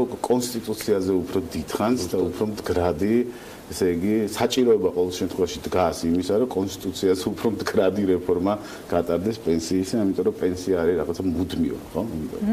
ადამიანები ყოველთვის გადიან პენსიაზე და ყველა ასაკის ადამიანი გადის პენსიაზე. რაც შეეხება ზოგადად ჩვენ საპენსიო რეფორმას და თავრობის მიერ შემოთავაზებულ საპენსიო რეფორმასაც, უნდა ვთქვათ სასახად, რომ საპენსიო რეფორმის აუცილებლობა იდგა, იმიტომ რომ დღეს ჩვენ გვაქვს რეალურად არა პენსია, არამედ ესე იგი სოციალური დახმარება ასაკით პენსიონერებისთვის, რომელიც არის ყველასთვის 180 ლარი და რომელიც თვითონ პენსიის პრინციპს ეწინააღმდეგება იმ თვალსაზრისით, რომ პენსია ნიშნავს დამსახურებისა და ესე იგი სტაჟის მიხედვით ადამიანებისთვის ღირსეული სიბერის უზრუნველყოფას, ხო? მეორე პრობლემა რაც იდგა, ეს არის ეგრეთ წოდებული ჩანაცვლების კოეფიციენტი, ეს არის მიმართება ხელფასისა, ანუ პენსიისა ხელფასთან შეფარდებით. ჩვენთან ეს საშუალო ხელფასი რო ავიღოთ და საშუალო ხელფასი ვიცით რომ კი არის სტატისტიკურად 1130 ლარი ამ შემთხვევაში, მაგრამ რეალურად ესე იგი ძალიან ცოტა ადამიანს აქვს 1130 ლარი და ძირითადად ესე იგი საშუალო ხელფასი მაინც მერყეობს 700-900 ლარის ფარგლებში. ამიტომ მის მიმართაც ჩანაცვლების კოეფიციენტი რო ავიღოთ, დღევანდელი არსებული ეგრეთ წოდებული პენსიისა, რაც არის 180 ლარი, არის დაბალი. ცალსახა იყო, რომ საპენსიო რეფორმა უნდა დამდგარიყო დღის წესრიგში და ძალიან კარგია მთავრობამ ეს ნაბიჯი გადადგა, იმიტომ რომ ამაზე საუბარი დიდი ხანია მიმდინარეობს და ძალიან ბევრი მთავრობა და ძალიან ბევრი ხელისუფლება ამას ვერ პრინციპზე შეთანხმდა ქართული ოცნების მთავრობა, რომ აუცილებელია და გარკვეულად აუცილებელია. მეორე მომენტი რაც იყო, მაგალითად რაც თქვენ დაგაინტერესებთ, რაც ზოგადად ეკონომისტებს აინტერესებს, ეს არის უკვე ესე იგი მიმდინარე ანგარიშის დეფიციტი. და რადგან ქვეყანაში დანაზოგების ნაკლებობა გვაქვს ზოგადად და ახლა დანაზოგების ნაკლებობა იმიტომ კი არ გვაქვს რომ არ ვიცით რა უნდა დავზოგოთ, არამედ შემოსავლებია ძალიან მცირე და აქედან გამომდინარე ძალიან უჭირთ ადამიანებს ამ ნაბიჯის გადადგმა, ამიტომ ესე იგი ამ საპენსიო რეფორმის საფუძველზე მოხდება სწორედ ამ დანაზოგების დაგროვება, რომელმაც შეიძლება საბოლოო ჯამში ეს ჩვენი მიმდინარე ესე იგი ანგარიშის დეფიციტი შეამციროს, რაც არის ჩვენი ეკონომიკისთვის ძალიან კარგი, იმიტომ რომ ჩვენი ეკონომიკა აღარ იქნება ასე დამოკიდებული, ვთქვათ, პირდაპირ უცხოურ ინვესტიციებსა და ვალების აღებაზე, რაც არის ძალიან მნიშვნელოვანი. გრძელვადიანი პერსპექტივის თვალსაზრისით. ეხლა რაც შეეხება ზოგადად ჩვენს მიერ შემოთავაზებულ ვარიანტს, რით განსხვავდება ის ესე იგი თავრობის მიერ? გადახოთ, მინდა ამ ნაწილით დავიწყოთ. რატომ არ შეიძლებოდა და რატომ ან იყო თუ არა მსვლელობა კიდევ ერთხელ დავუსვათ, რომ ზოგადად პარლამენტში როცა კანონპროექტი განიხილება, შესწორებები შედის, აზრთა გაცვლა გამოსვლა ხდება და შეჯერება ხდება. რატომ არ სცადეთ, ან სცადეთ თუ არა და რატომ არ გამოვიდა ის, რომ არსებულ კანონპროექტთან დაკავშირებით ყოფილიყო ეს შესწორებები შეტანილი? ჩვენს ვარიანტსა და მთავრობის მიერ შემოტანილ ვარიანტს შორის არის ძალიან დიდი განსხვავება. ეს არის ჩვენ ვიღებთ სოლიდარობის პრინციპს და მთავრობა იღებს ინდივიდუალური დაგროვების პრინციპს. რატო სოლიდარობის პრინციპი? ერთი, იმიტომ რომ ჩვენ ერთხელ და სამუდამოდ თუ გვინდა როგორც საზოგადოება ჩამოყალიბდეთ, თუ გვინდა როგორც სახელმწიფო ჩამოყალიბდეთ, ურთიერთ ესე იგი ზრუნვისა და სოლიდარობის პრინციპები უნდა შევიტანოთ ჩვენს ცხოვრებაში და პენსია იძლევა ამის არაჩვეულებრივ საშუალებას გამომდინარე იქიდან, რომ ჩვენი მოდელი ეფუძნება ეგრეთ წოდებულ თაობათა სოლიდარობის პრინციპს, სადაც წინა თაობა, ანუ სადაც ესე მომავალი თაობა უხდის პენსიას. დღესაც ასეა ნაწილობრივ. ეს არ არის კლასიკური ვარიანტი, ეს არის უბრალოდ როგორც თქვი, ბიუჯეტში მიდის ფული მიზნობრიობის გარეშე და შესაბამისად ბიუჯეტიდან ვიღებთ ჩვენ ფულს და უბრალოდ ამ სოციალური დახმარების სახით პენსიონერებისთვის ვანაწილებთ ყველასთვის ერთნაირად 180 ლარს. ეს არ არის პენსია. აქედან გამომდინარე ჩვენ ამას ვერ ვიწვევთ, რომ ეს არის თაობათა სოლიდარობის სისტემა. ესე იგი ჩვენ საპენსიო სისტემაში ჩავდეთ როგორც ჰორიზონტალური სოლიდარობის პრინციპი, ისე ვერტიკალური სოლიდარობის პრინციპი, რაც გულისხმობს შემდეგს, რომ რა თქმა უნდა, როგორც ჩვენ სისტემაში და ისე მთავრობის სისტემაში ესე იგი მობილიზებული თანხები გაიცემა პენსიონერებზე თავიანთი დამსახურებისა და სტაჟის მიხედვით, მაგრამ ჩვენი სისტემა იძლევა საშუალებას, რომ ვისაც დაბალი შემოსავალი ჰქონდა სამუშაო პერიოდის დროს, მან მიიღოს პროპორციულად უფრო მაღალი პენსია და ვისაც ძალიან მაღალი შემოსავალი ჰქონდა, შესაბამისად, მან გადაუნაწილოს, ვისაც დაბალი შემოსავალი ჰქონდა. რა თქმა უნდა, ეს არის სამართლიანი, იმიტომ რომ საზოგადოება ესე ფუნქციონირებს. სოლიდარობის პრინციპზე ფუნქციონირებს. უფრო მაღალ შემოსავლიანის ხარჯზე, გადასახადის გადამხდელი შედარებით მაღალ შემოსავლიანის ხარჯზე, ან მართლა მაღალ შემოსავლიანის ხარჯზე, სამწუხაროდ ეგენიც გვაკლია, მაღალ შემოსავლიანები ამ ქვეყანაში.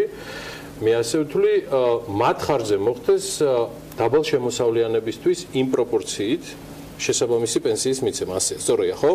მაგრამ გადასახადის ანუ გამოდის რომ ვინც არ ძალიან სახალხო ენაზე რო თქვათ, შეიძლება 2 წელი იმუშაოს ან 3 წელი იმუშაოს ადამიანმა, 10 წელი იმუშაოს და ვიღაც მუშაობდა 35 წლის განმავლობაში, მათი პენსიების რაოდენობა ხომ განსხვავებული იქნება. ამ პრინციპსაც გულისხმობთ ხო თქვენ და მათ უნდა მიიღონ ერთი და იგივე პენსია, ანუ ასაკში ყოფნისას ერთი და იგივე პენსიაზე დროსთან მიმართებაში არ იღებენ ისინი ერთი და იგივე პენსიას. ან თუნდაც ალბათ კვალიფიკაციის მიხედვით, როცა ადამიანმა ისწავლა, იმუშავა ძალიან ბევრი შრომა კარიერული წინსვლისათვის იმისაც რომ მაღალი ხელფასი ქონოდა ეს ერთ-ერთი მნიშვნელოვანი საკითხი არის და ვიღაცა უბრალოდ არ შეიწუხა თავი მოდი ესეთი ცუდი ფორმულირებით თქვა არა ცუდი ფორმულირებით თქვა შევხედოთ ამ რეალობას რომელსაც ქონდა უფრო ნაკლები სამუშაო დრო ნაკლები თქვა საზრუნავი ნაკლები პასუხისმგებლობები და მათ ერთი და იგივე პენსია უნდა აიღო ერთი და იგივე პენსიას არ იღებენ შესაბამისად ეს ფონდი ანაწილებს ისე რომ ყველასთან თანხა მიდის სამართლიანად მაგრამ ჩვენ თუ ახლა გავყვებით თქვა თავრობის მიერ შემოთავაზებულ პრინციპს ინდივიდუალური დაგროვების პრინციპს მაშინ ნიშნავს რომ ვისაც დაბალი ქონდა შემოსავალი ის მიიღებს მომავალში ძალიან დაბალ პენსიას და აქედან გამომდინარე ის უთანასწორობა რომელიც საზოგადოებაში არსებობს ეს საპენსიო ასაკში ამ უთანასწორობის კიდევ უფრო ცემენტირება მოხდება უბრალოდ ამ უთანასწორობის. აქედან გამომდინარე თუ გადანაწილება არ მოხდა საპენსიო სისტემაში, მაშინ ამ საპენსიო რეფორმის გატარებას აზრი არა, გამომდინარე იქიდან რომ ჩვენ რო წარმოვიდგინოთ თქვათ, იგივე 600 ლარიანი ჩვენი თანამოქალაქეების შენატანების აკუმულირებული თანხა და შემდეგ გაცემული საშუალო სიცოცხლის ხანგრძლივობაზე ისინი აზრი არ აქვს მათ მონაწილეობას ზოგადად თავრობის მიერ შემოთავაზებულ საპენსიო სისტემაში, რადგან მათი დანაზოგი არ არის იმდენად მაღალი, რომ მათი ღირსეული საპენსიო ცხოვრება უზრუნველყოს. აქედან გამომდინარე უნდა მოხდეს. ესე იგი ჩვენ საპენსიო რეფორმას რატო ვაკეთებთ? იმიტომ რომ საპენსიო ასაკში ადამიანების ღირსეული ცხოვრება უზრუნველყოს. თუ ეს ვერ ემსახურება ამ მიზანს, მაშინ ასეთი საპენსიო რეფორმის გატარებას მქონი აზრი არ აქვს, ხო? აქედან გამომდინარე ნებისმიერ ქვეყანაში, აი თქვენ სადაც არ უნდა თქვენ მაინც გექნებათ ინტერესი და წვდომა მე მგონი აი იმ რეფორმებზე რომელიც საერთაშორისო საპენსიო სისტემის მიმართულებით ტარდება დაინახავთ რომ იმ პრობლემას რომელიც ჩვენ დავაყენეთ და ჩვენ გადავწყვიტეთ დღეს წყვეტენ მაგალითად დასავლეთის ქვეყნებში რომ მათ გაათვითცნობიერეს რომ ადამიანები რომლებიც ძიმე სამუშაო პირობებში მუშაობენ ადამიანები რომელსაც დაბალი აქვს შემოსავალი შესაბამისად პროპორციულად მათი სიცოცხლის ხანგრძლივობაც დაბალია და აქედან გამომდინარე უნდა მოხდეს ამის კომპენსაცია და ეს არ უნდა გაყვეს ადამიანს მის საპენსიო ასაკშიც კი რამენაირად საზოგადოებამ უნდა მოახდინოს ამის კომპენსაცია ამიტომ შემოვიტანეთ ჩვენ სოლიდარობის პრინციპი გარდა ამისა ერთ მნიშვნელოვან განსხვავებაზე ვისაუბრებ კიდე ჩვენ შემთხვევაში ის მოქალაქეებიც კი რომლებიც პირდაპირ მაგალითად 1 წლის განმავლობაში ჩაერთვებიან საპენსიო სისტემაში ისინი უკვე 1 წლის შემდეგ ანუ 64 წლის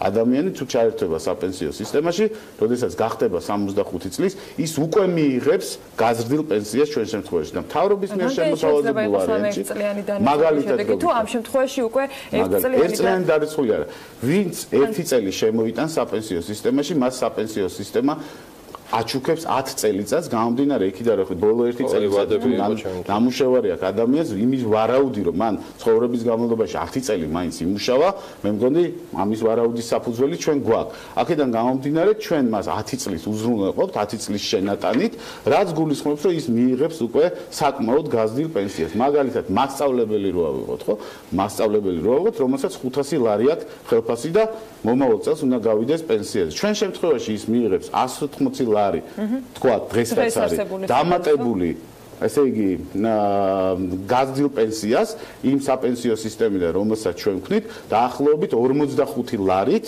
ყოველთვე გაზრდილ პენსიას, ხო? თავრობის შემოთავაზებულ ვარიანტში რო ჩართულიყო მაგალითად მასწავლებელი, ის მიიღებდა დაახლოებით 6 ლარს. ესმით, ანუ ძალიან დიდი განსხვავება. დათვლილი გაქვთ, ანუ რიასთან დაკავშირებით იგივე ეკონომიკის სამინისტროს გეგმაზე ბევრი იყო საუბარი, სხვათა შორის მე მაინც ვერ ვნახე მიხვდათ იმის რომ აგაგიზოიცი ამ სტუდიაში ამიტომ წინა კვირას უნდა ყოფილიყო დოკუმენტი რია ამ საპენსიო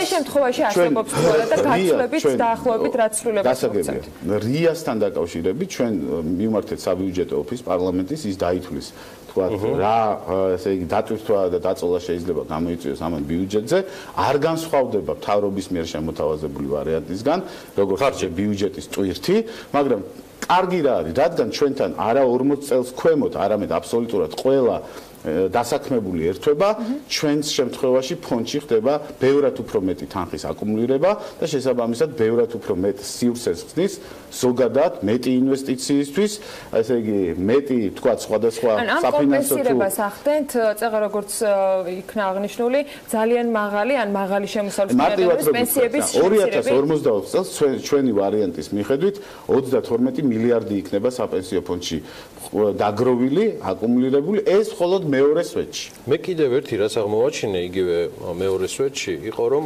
განსხვავება თქვენს მიერ შეთავაზებულ ვარიანტს მთავრობისეული პროექტისგან იყო ის რომ 25 წლიანი ლოდინი არ უწევდა. ზუსტად ეგ თქვი. ერთი წელი რო შეიტანოს მეორე წელსვე იღებს ეს ამ სოლიდარობის პრინციპის ხარჯია ხო ბეკანო მე უყურეთ ესე იგი იხდის დაახლოებით 800.000 ადამიანი და ყოველ წელს იღებს მაგრამ 40 წელზე მოც ნებაყოფლობითია ბეკა ხო 40 წელზე არა ნებაყოფლობითი არავისთვის არ არის ყველა დასაქმებული არის აბსოლუტურად ჩართული ამიტომ ხდება მეტი თანხის აკუმულირება და შესაბამისად ესე იგი იმ შემთხვევაში თუ მთავრობის მიერ შემოთავაზებულ ვარიანტში 40 წლამდე ვივარაუდოთ იმიტომ რომ სავალდებულო თუ იქნება 40 წლამდე და 40 წლის ზემოთ თუ იქნება ნებაყოფლობითი ვიცით რომ 40 წლამდე მოქალაქეები ჩაერთვებოდნენ მარტო, ხო? მაგრამ ჩვენ შემთხვევაში ერთვება ყველა, ამიტომ გროვდება ძალიან დიდი თანხა და აქედან გამომდე ეს საშუალებას გვაძლევს ჩვენ რომ უკვე 1 წლის შემდეგ გავცეთ გაზრდილი პენსიები. მთავრობის შემთხვევაში მოქალაქეებს დაჭირდებოდა დაახლოებით მამაკაცების შემთხვევაში 25 წლის ლოდინი, ქალბატონების შემთხვევაში კიდევ 20 წლის ლოდინი. ამ სისტემას ასე მარტივად აი წმინდა ეკონომიკური თვალსაზრისით ეს ფული განკარგვადი შემოსავალი, ხო? როდესაც ეს ფონდში გროვდება, კი სხვადასხვა საფინანსო ინსტრუმენტებში განთავსდება, ბაზარს ხო აკლდება. ჩვენ შემთხვევაში მოქალაქეების შემწყდელობით უნარიანობა იზრდება და ისინი პირდაპირ ხარჯავენ ეკონომიკაში ფულს. განკარგვად ფულში, ჩემი მთავარი კითხვა იყო მთავრობისეული ვარიანტის ინიციატორებთან. ერთი სიახლე უნდა გითხრათ. არ დაგავიწყოს ეს სიახლე და მე პროცედურებიც მაინტერესებს. ხომ არ ხედავ პრობლემას, უბრალოდ თქვენი თანამოაზრეები, ბექა. არა მხოლოდ მონეტიზაციასთან დაკავშირებით ამ აკუმულირებული თემის, არამედ თვითონ რა ვალუტაში უნდა იყოს ეს ყველაფერი განთავსებული გულისხმობს საბოლოო ჯამში მართული ფონდიდან. ანუ ხომ არ არის მანდ მთავარი თემა ნდობის და უპერსპექტივობის ან სკეპტიციზმის საპენსიო რეფორმასთან დაკავშირებით, რომ ლარი მაინც ადვილად ზეგავლენადი ვალუტაა, ეს არ ეხება მხოლოდ შიდა თემებს, ჩვენ იოლად იმ ხო არ გაგიხილიათ თემა, რომ ეს თემა იყოს მიბმული მყარვალიტაზე რაიმეზე. ეს ხო არ მისცემდა დამსაქმებლებს უფრო მეტ მიმართებას, რომ დარწმუნებულიყვნენ ამ თემაში. მე ვერ დაგეთანხმებით იმაში, რომ ლარი განიცდის ძალიან ტურბულენს ხო მნიშვნელოვან ყევებს. ჩვენ გვაქვს საკმარის ესე იგი სავალუტო რეზერვები იმისთვის, რომ თქვა თუ შენიშნა თქვა ეროვნულ ბანკმა, რომ ლარი განიცდის ესე ძლიერ ყევებს ეს დაარეგულიროს, მაგრამ მე მგონია რომ ის გაცვლითი კურსი რომელიც ჩვენ გვაქვს, შესაბამისად და ის რეჟიმი რომელიც გვაქვს, ხო, სურავი გაცვლითი კურსი, ამ პრობლემას მე მგონი აღმოფხვრს. ხა ჩვენ გამოვდივართ, თქვათ, წინა 3 წლის გამოცდილებიდან, გამომდინარე იქიდან, რომ ჩვენ ვიცით რომ მთლიანად რეგიონში იყო კრიზისი და აქედან გამომდინარე ამას ვერც ლარი და ვერც სხვა ვალუტა ვერ აუწევს. მაგ პრობლემაა თქვი. კი, მე გეთანხმებით, მაგრამ ჩვენ შემთხვევაში როგორ არის, იცით რომ იქ არის კვოტირება არის ფონდთან დაკავშირებით, ფონდ შეუძლია მხოლოდ 30% განათავსოს, თქვათ. უცხოურ-ფასიან ქაღალდებში, დანარჩენი უნდა დარჩეს აქ. ეს არის უკვე ფონდის გადასაწყვეტი, ეს არის ფონდის აღმასრულებელი, ესე იგი, საბჭოს გადასაწყვეტი და სამეთვალყურეო საბჭოს გადასაწყვეტი, თუ რომელ ფასიან ქაღალდებში განათავსებენ სიახლე მაქვს და რა დაგავიწყდეს. სიახლე არის მთავარი რა, უყურეთ ფონდში აკუმულირებული თანხა, ეხლა ჩვენ რა გვინდა რომ ამ ფონდში აკუმულირებული თანხით მოვახდინოთ? უბრალოდ რომ ესე იგი დაგროვილი დაზოგილი გქონდეს ეს თანხა და მიმდინარე საგადამხდელო ბალანსი დეფიციტი აღმოფხრათ, თუ ეს მოხმარდეს რეალურ ეკონომიკას, ხო? ეს თუ განთავსდება მხოლოდ კომერციულ ბანკებში, მაშინ ამას აზრი არ ექნება, ხო? კომერციული ბანკებიც იგივე სესხად გასცემენ და ასე შემდეგ. გვაქვს ისედაც, ხო? მაგრამ ეს უნდა მოხმარდეს მაგალითად რეალურ სექტორს. ხა ჩვენ თუ ლაპარაკობთ საფონდო ბირჟის შექმნაზე, კი შევქმნათ, შეგვიძლია ჩვენ შევქმნათ ხელოვნურად საფონდო ბირჟა, მაგრამ ამ ბირჟაზე განთავსებული კომპანიების რაოდენობა, რომლებიც წამოსულები იქნებიან რეალური სექტორიდან, იქნება ძალიან მცირე. დღეს მე არ ვიცნობ ბევრ კომპანიას საქართველოში, ეგეთი ბირჟაც გვაქვს ისედაც. კი, მაგრამ შეიძლება ფულის ნაკლებობა ამ შემთხვევაში, ხო? მაგრამ მე არ ვიცნობ ბევრ კომპანიას, რომელსაც შეიძლება ბირჟაზე სრულფასოვნად გავიდეს, ხო? შეიძლება ერთი იყოს მაგალითად, არ ვიცი, რუსთავის კომპანიები, აზოტი, ან ისეთ აზოტი მე მგონი პოტენციალში ამბობ, ხო? ან რუსთავის მეტალურგიული, ან თქვათ იგივე თბილისის 35 ქარხანა, ეგრეთ თბილავი ამშენი, ან ასე შემდეგ და ასე. დიდ კომპანიები, რომლებიც ბირჟაზე განთავსდებიან ამ შემთხვევაში და ფასიანი ქაღალდების ინტერესი იქ გაჩნდება ამ თვალსაზრისით. ბევრი არ არის და რომელიც რეალურ სექტორს მოემსახურება. რატო რეალური სექტორი? რეალური სექტორი არის რეალურად ჩვენი თანამოქალაქეების დამსაქმებელი და იმ უმუშევრობის აღმომხრელი, რომელიც უმუშევრობას გვეშვა. მაგრამ ჩვენ რა კომპანიები რაც დაასახელე თუ მართლა საჯარო გახდებიან რომ დაწყებული თქვენიდან ჩვენით ან ნებისმიერი ვისაც ხელეწიფება წაკითხვა მათი ელემენტარული ბალანსების თუ იქნება საჯარო რომ ჩვენ გვიღირდეს მათში ფულის ჩადება მხოლოდ ეს გაგვახარებს ხო არაფერი კიდევ ერთი კითხვა ჩვენ რა ვთავაზობთ რა სიახლე რაზეც ვსაუბრობთ ესე იგი ჩვენ გვინდა რომ რამენაირად ეს ფული რეალურ სექტორში წავიდეს და ამიტომ ჩვენ პარალელურად ვთავაზობთ მთავრობას რომ შეიქმნას სახელმწიფო საბინაო ფონდი რომელშიც განთავსდება აქტივების ანუ აკუმულირებული თანხის ნაწილი და ამ აკუმულირებული თანხის ნაწილის საფუძველზე გაიცემა დაბალპროცენტიანი გრძელვადიანი სესხები იმ თანამოქალაქეებზე, რომელიც კონკრეტულ კრიტერიუმებს დააკმაყოფილებენ. ეს იქნება ძირითადად ამ ფონდის კიდე ხო ეგ ადამიანები, რომელსაც აქვთ შემოსავალი, რომელსაც აქვთ შედარებით დაბალი შემოსავალი, რომელსაც არ აქვს გარანტია, არა, ეს არის ჩვეულებრივი სესხი, რომელსაც არ აქვს გარანტიის შესაძლებლობა და რომელსაც უნდა დინა. იმიტომ რომ ჩვენთან არის საბინაო პრობლემა. ჩვენ კონსტიტუციაში ჩვენ ინიციატივით ჩაიწერა საცხოვრისზე უფრო ღირსეულ საცხოვრისზე უფლება. ამისთვის რეალურად არაფერი არ გაკეთებულა. ამიტომ ჩვენ თავაზე პრობლემა რა იყო? პრობლემა იყო საიდან მოგვეტანა ფული. საპენსიო ფონდში ფული არის. ჩვენ სადმე უნდა განვათავსოთ. ეს ხელს შეუწყობს როგორც სამშენებლო სექტორის განვითარებას, იმიტომ რომ სამშენებლო სექტორს ექნება განცდა რომ ეს არის გრძელვადიანი ფული და აქედან გამომდინარე შიში არ ექნება იმისა რომ თვითონაც ინვესტიციები განახორციელოს, მაგალითად ტექნიკაში აიყვანოს მეტი თანამშრომელი და ასე შემდეგ. და მეორე სახელმწიფო არაფერს არ აკეთებს ამ შემთხვევაში. მეორე ფონდი სახელმწიფოს მიერ შექმნილი იქნება, მაგრამ ფონდი გამოაცხადებს მაგალითად ტენდერს, იტყვის რომ ამ ხელა ფარტი უნდა ავაშენო და გასცემს გრძელვადიან, ესე იგი დაბალპროცენტიან სესხს. რატომ? იმიტომ რომ ძალიან ბევრ ახალგაზრდას, რომელსაც ოჯახის შექმნა უნდა, ძალიან ბევრ ადამიანს, რომელსაც უბრალოდ გაფართოვება უნდა, იმიტომ რომ ბევრნი არიან ოჯახში, ამის შესაძლებლობა არ აქვს და წარმოიდგინეთ ხარ ბინა, როდესაც არ გაქვს, შენი განვითარებისთვის, მე მგონი ღირსეული საცხოვრისი არის ერთ-ერთი მთავარი საფუძველი. გინდაც ახალგაზრდისთვის, გინდაც ხანში შესულისთვის. ბოლო კითხვაზე გამეცი პასუხი თუ შეიძლება ესეცზე. ეს მე მგონი რა ვიცი სამშენებლო სექტორის დაინტერესდება მაგრამ მე ვხვდები რატო შეარჩიეთ თქვენ მაინდა-მაინც ეს იმასაც ვხვდები რავალდებულებებს მიაბართ ამას სახელმწიფო რომელიც მეტნაკლებად დინამიურია დღეს-დღეს რეალური ფონდი და ამაზე მე იმას ვცხოვრ რა პერსპექტივა აქვს იმ კანონ პროექტს რაზეც ბოლოს წუთია ვსაუბრობ სტატუსი რა აქვს პერსპექტივა აქვს შემდეგი ანუ ესე იგი თავრობის შემოთავაზებული ვარიანტი გავა პირველი მოსმენით 4 შაბათს ამაზე გვექნება დებატები დისკუსია ჩვენით შევიდა უკვე პარლამენტში დარეგისტრირდა როგორც ცალკე კანონ პროექტი არა ალტერნატიული კანონ პროექტი არა ცალკე კანონ პროექტი ეს შექმნის სივრცეს მომავალი დისკუსიის ამ საკითხთან დაკავშირებით. მთავრობას კანონპროექტი თუ გავა და პირველი ნაბიჯი მაინც იქნება ამ ფონდის შექმნა, ჩვენც ამ ფონდის იდეას ვიზიარებთ, იმიტომ რომ ფონდი როგორც ჩვენს საპენსიო სისტემაში შემოთავაზებს და თუ შემდეგ ჩვენ დავარწმუნებთ, როგორც ჩვენ თანამოქალაქეებს, ისე შესაბამისად უმრავლესობას ან კოლეგებს ზოგადად ხარს დაუჭერენ, მაშინ ფონდი შექმნილი იქნება და უკვე ჩვენი სისტემით მოხდება. კაი, მე იმედია თორნიკეტს შემოგვიერთება შემდეგ ეთერებზე ბექასთან ერთად და კაკიზოიდით საიმისოთ, რომ უფრო დეტალურად ვისაუბროთ. ეს არის სიმართლე რომ გითხრათ, მე აი ამ ჩვენი შემოთავაზებული სისტემის ალტერნატივა ვერ მოვისმინე. მე მაგალითად ესე ჩვენ შევხვდით აგრეთვე რამოდენიმე ხნის წინ ზუსტად სავალუტო ფონდის წარმომადგენელს ფრანსუა პეშოს. მასაც აუხსენით, პრინციპში მისთვისაც ეს ძალიან გასაგები იყო, ძალიან დიდი ასტასხვადასხვაობა ჩვენ შორის არ იყო, უბრალოდ დიდი ხანია მუშავდება თქვა თვარობის მიერ შემოთავაზებული პროექტი და სავალუტო ფონდისთვისაც დარწმუნებული სოფლიო ბანკისთვის აი ამ მეორე ალტერნატივაზე გადმორთვა და ამის ახმა ესეთ მოკლევადიან პერსპექტივაში მე მგონი ცოტა რთული იქნება, მაგრამ თუ ვინმე დამარწმუნებს სხვა უკეთესი ალტერნატივის საჭიროებაში, დიდი სიამოვნებით მე მას ხარს დავწერ. მადლობა ბექა. ბექა ნაცვლიშვილი, პარლამენტის დეპუტატი, ფრაქცია ქართული ოცნება სოციალ-დემოკრატებისგან. ჩვენ ახლა სიუჟეტი, ანა?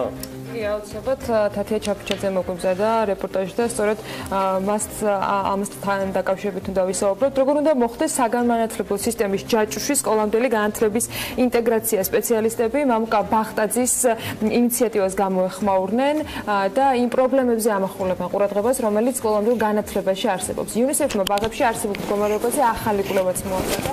ეს ოფიციალურ პრეზენტაციამდე რამდენიმე დღით ადრე დეტალების გარკვევას შეეცადა სწორედ ჩვენი ჟურნალისტი თათია ჩაფიჩაძე როგორც გითხარით და ვნახოთ რა შედეგი მიიღო. ზაშეწონად მიმაჩნია რომ მოხდეს სკოლამდელი განათლების ნაწილის ინტეგრაცია ზოგად საგანმანათლებლო სისტემის ჯაჭვში. ის რომ წარმატებულ განათლების სისტემაზე ზრუნვა სკოლამდელი განათლებიდან უნდა დაიწყოს უკვე ცნობილია. თუმცა როგორ აპირებს მთავრობა ბაგაბაღებში არსებული მდგომარეობის გაუმჯობესებას, ამის შესახებ საკანონმდებლო ცვლილებები პარლამენტ შემოდგომაზე წარედგინება. იქამდე კი ცნობილი ხდება, რომ ბაღების ორი უმნიშვნელოვანესი პრობლემა მის ხელმისაწვდომობასა და ხარისხიანი სერვისების მიწოდებას უკავშირდება. UNICEF-ის მიერ ჩატარებული კვლევის მიხედვით სოციალურად დაუცველი ეთნიკური და სოფლად მცხოვრები ბავშვების 30-დან 50%-მდე სკოლამდელი განათლების მიღმა რჩება. 57 მუნიციპალიტეტიდან მოპოვებული ინფორმაციის მიხედვით კი აღზრდელთა 44% არაკვალიფიციურია. ამასთან მუნიციპალიტეტების 52.2%-ში სკოლამდელ დაწესებულებებს პედაგოგიური ხედვა ან მიდგომა საერთოდ არ აქვთ. 45%-ს პერსონალიზე არ გააჩნია არავითარი კვალიფიკაცია, ან გააჩნიათ ისეთი კვალიფიკაცია, რომელსაც არავითარი კავშირი ადრეული და სკოლამდელი განათლების პროგრამებთან არ გააჩნია.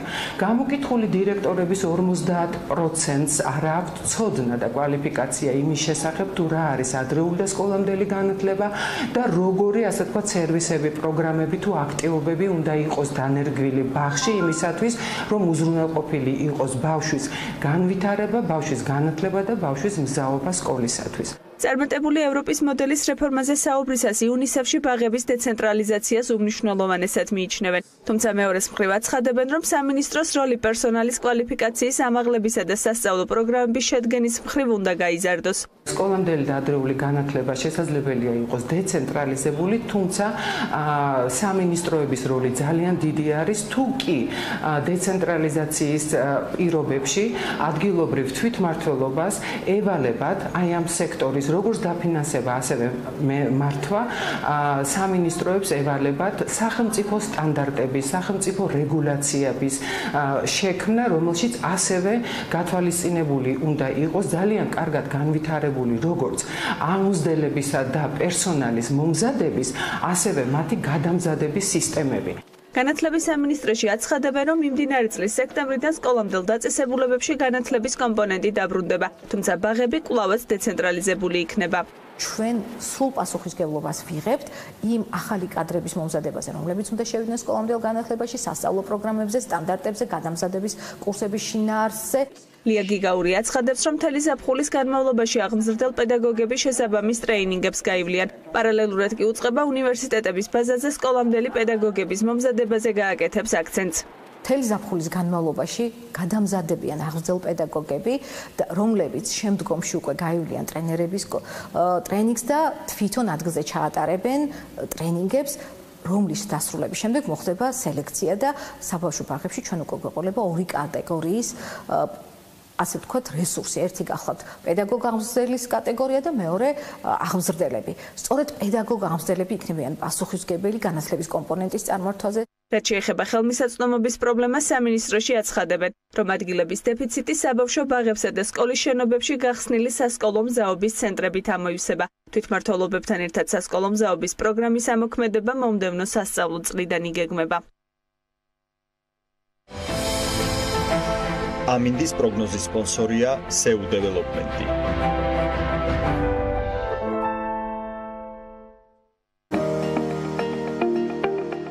ამინდის პროგნოზის სპონსორია სადაზღვევო კომპანია უნისონი. თავისუფალი დაზღვევა თქვენი სიმშვიდისათვის.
ამინდის პროგნოზის სპონსორია SEU დეველოპმენტი.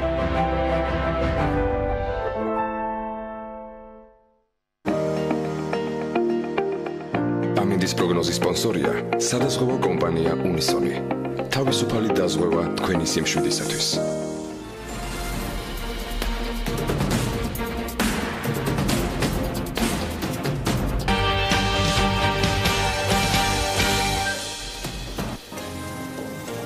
დღეს სრულფასოვნად ვერ ვიტრადიციეთ, ელენეს სიტყვებს გამოვიყენებ, ვიზზე ვსაუბრობ, ვინ ელენეზეა სულ რამდენიმე წამში.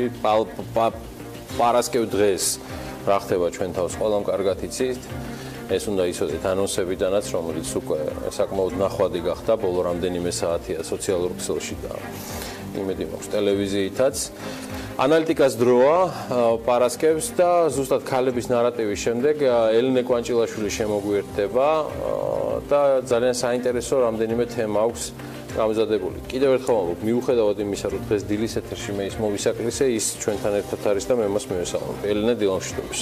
გამარჯობა, ესე იგი პირდაპირ უნდა გამოვიხმაურო და პირდაპირ ვეხმაურები, რაც მომამზადე, ესე ვთქვათ, ჩემი მოკლე ჩართვისთვის, საქმიანი დილისთვის, თქვენს წინა სტუმარს, რომელიც საუბრობდა, რომ ალტერნატიული ვერსიაც არსებობს საპენსიო რეფორმისო. მე თქვენთვის დავინტერესდი, რას ნიშნავს ზოგადად ეს ტერმინი რეფორმა, იმიტომ რომ ბოლო პერიოდის განმავლობაში განსაკუთრებით ამ სამთავრობო პროგრამის განხილვისას მუდმივად გვესმის, რომ რაღაც რეფორმები დაიწყო და ვერ განხორციელდა, რაღაც რეფორმები ისე ვერ მიდის, როგორც უნდა მიდიოდეს და ასე შემდეგ და ასე შემდეგ. Google-ში ძალიან მარტივად რომ ჩავწეროთ ეს სიტყვა, მე მგონი ეკრანზე შეგვიძლია ვნახოთ, რამდენი ვარიანტი შეიძლება, ესე ვთქვათ, გვაჩვენოს ამ სიტყვის განმარტების, ხო, აი ამ შემთხვევაში ახლა უკვე არის, აი ხედავთ, რამდენი ვერსია არის, ხო, სხვადასხვა განმარტებების, მე ამ შემთხვევაში ავიგე მერიონ ვებსტერის განმარტება და პრინციპში შეგვიძლია ვთქვათ, რომ ყველა ეს განმარტება აზოგადებს, ესე ვთქვათ, ერთი და იგივე მახასიათებელს და ეს არის არამხოლოდ, ესე ვთქვათ, ცვლილება, რომელსაც შევიტანთ რაიმე ტიპის პრაქტიკაში ან ესე ვთქვათ, სიტუაციაში, არამედ ის შედეგიც და პირდაპირ არის ნათქვამი, რომ ამან უნდა მოიტანოს, ესე ვთქვათ, დადებითი შედეგი ან დადებითი გარღვევა და ამ შემთხვევაში, ანუ ის ჩაითვლება რეფორმად, ხო? ანუ თვითონ ტერმინიც გულისხმობს იმას, რომ რეგულირების გავლენის ანალიზი უნდა ჩატარდეს და უნდა ვიცოდეთ, დაახლოებით უნდა ვხედავდეთ, ანუ საბოლოო შედეგად, ამ ცვლილებების საბოლოო შედეგი რა იქნება, ხო? მე გამახსენდა რამდენიმე, მაგალითად, ეს ვიზები, უკვე ბევრჯერ არის ნახსენები, მაგრამ ძალიან კარგად გამოხატავს სავიზო რეფორმას უწოდებდით ვიზების, ესე ვთქვათ, გართულებას. ამაში იყო ჩართული დღეს მოქმედი იუსტიციის მინისტრი ქალბატონი თეა წულუკიანი, მაშინდელი პრემიერი ირაკლი ღარიბაშვილი და ბოლოს პრემიერმა ღარიბაშვილმა ბოდიში მოიხადა, ესე ვთქვათ, ამ რეფორმის გამო, ხო? ანუ კითხვა ჩნდება იგივე დაუშვათ სასოფლო-სამეურნეო მიწებთან დაკავშირებით, ხო? ანუ თუ არ მივყიდით ამ მიწებს უცხოელებს, ანუ რეალურად იქნება თუ არა ეს საბოლოო ჯამში რეფორმა. ანუ მივიღებთ თუ არა იმაზე უკეთეს შედეგს სოფლის მეურნეობისთვის, ვიდრე ეს დღეს გვაქვს და იგივე, ესე ვთქვათ, თუნდაც დაგროვებითი საპენსიო სქემაც შეგვიძლია ვილაპარაკოთ დაუსრულებლად, რომ ალტერნატიული ვარიანტიც არსებობს და ალტერნატიული ვარიანტიც არსებობს, მაგრამ თუ არ გვეცოდინება ჯამში რა ტიპის შედეგებია და როგორ არის და ან შენახსენე, ხომ, სტუმართან გისმენდით, მე აქ ვიჯექი და ყურადღებით გისმენდით და შენ თქვი, რომ რია, რომელიც დაანონსდა ნამდვილად, კაკი ზოიძემ ანალიტიკაში თქვა, რომ უკვე მზად არის და ეკონომიკის სამინისტრომ მოამზადა და ესე ვთქვათ, მაგრამ მე გიორგისი არ იყოს ისეთი რია დაგვატყდა თავს, რომ სავარაუდოდ, მაგრამ ცხადია, რომ ამას მოვიკითხავთ და ნახოთ, თუმცა ალბათ ცალკე თემაა, რომ თვითონ ეკონომიკის სამინისტრო ამზადებს, ესე ვთქვათ, ამ რიას და უყურებს და ანალიზებს, ესე ვთქვათ, იმ შედეგებს, რაც შეიძლება, რომ მოიტანოს ამათ, ხო? ხო, ანუ კიდე ერთი რაზეც დღეს ვილაპარაკებთ ანალიტიკაში, ანონსიც რომ გამოგვივიდეს, ველოდებით ლევან კობერიძის პასუხს, ეს არის ანტიდემპინგური კანონმდებლობაც, ანუ გააქტიურდა ისევ საუბრები ამ თემასთან დაკავშირებით პარლამენტში. ესეც ის თემაა, სადაც რია არ გვინახავს ამავე დროს აქტიურად და დაჩქარებულად კონკრეტული გადაწყვეტილების გამო, რომელიც უკვე შედება მათ შორის შეერთებული შტატების პრეზიდენტის გადაწყვეტილებას, რუსთავის ფოლაძეს საუბრობ, რომელიც ამბობს, რომ გადარჩენისთვის იქნება გადამწყვეტი თუ ეს კანონი დროულად იქნება. არ ვიცი, რამდენად შეიძლება რომ ბიზნესი ითხოვს, ანუ ზოგადად ესე განვაზოგადოთ, იმიტომ რომ ისეთი ბიზნესებიც არის და კერძო სექტორში ისეთი მოთამაშეებიც არიან, ვინც ვერ ხვდება და კითხვას სვამს იმასთან დაკავშირებით, თუ როგორ უნდა განისაზღვროს დემპინგური ფასი და ვფიქრობ, რომ ეს არის ყველაზე ლეგიტიმური კითხვა ამ შემთხვევაში, ანუ რა უნდა ჩავთვალოთ ჩვენ იმ ფასად, რის ზღვის ქვემოთაც, ესე ვთქვათ, უკვე დემპინგურ ფასზე ვისაუბრებთ. ამიტომ აქაც არის ცხადია რაღაც კითხვები, აქაც რია, ანუ ასეთი ანტიდემპინგური კანონმდებლობის თვალსაზრისით არ არის შემუშავებული და კითხვები არსებობს და ესე ვთქვათ, მოკლე საუბარი გვექნება ბლიც ინტერვიუსავით ლევან კობერიძესთან იმისთვის, რომ ამ ეტაპზე ვნახოთ სად არიან და ესე ვთქვათ, რას განიხილავენ. ხო, ანუ მამუკა ბახტაძის პროგრამაშიც ვნახეთ, რომ ესე ვთქვათ, შავით თეთრზე წერია, რომ რია არის აუცილებელი და აუცილებლად უნდა ჩატარდეს და ძალიან მაინტერესებს, ესე ვთქვათ, აი რა მოხდება ყველა ამ, ესე ვთქვათ, რეფორმასთან მიმართებით და ზოგიერთი რეფორმა, რომელიც განხილვაც, ესე ვთქვათ, დაჩქარებული წესით მიდის, თუ შეჩერდება, დაელოდება რიას და ამის შემდეგ, ესე ვთქვათ, განახდება მსჯელობა ამ რეფორმებთან დაკავშირებით, ხო? ასევე კიდევ ერთი საინტერესო რაც იყო, რასაც ამ დღეების განმავლობაში ამ პროგრამის განხილვას ველოდებოდით, ისე მე მგონი გიგაბოკერიამ დასვა, ესე ვთქვათ, ყველას კითხვა, მანდ რომ რას გიშლიდათ, მაშინ გიორგი კვირიკაშვილიო და მე მგონი ნამდვილად, ესე ვთქვათ, ამ 5 პუნქტის მოსმენისას ძირითადი, ესე ვთქვათ, საუკეთესო კითხვა ამ დებატებზე ეკუთვნის გიგაბოკერიას. ხო. ეს არის აბსოლუტურად ისეთი თემა, რომ კითხვა, რასაც ქვია, რომ რაში გიშლიდათ ხელს გიორგი კვირიკაშვილი თქვენი გენიალური იდეების გატარებაში. ეხლა აქ გინდა სარკაზმი ეძებე? ხო.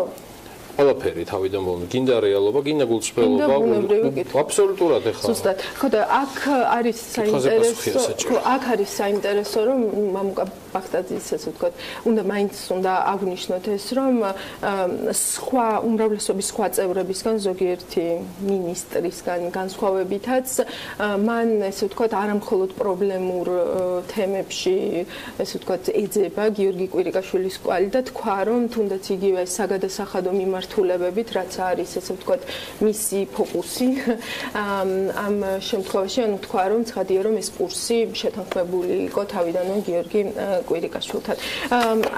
ძალიან საინტერესო არის ამ კუთხით, დღეს გაჩვენებთ ჩვენ და ანონსშიც ნახავთ, რომ ჯანდაცვის ხარჯებს დაუბრუნდით, ვუყურებთ რამდენად გაიქცა ეს ჯანდაცვის ხარჯები წელსაც თუ გაიქცა რამდენი მილიონით.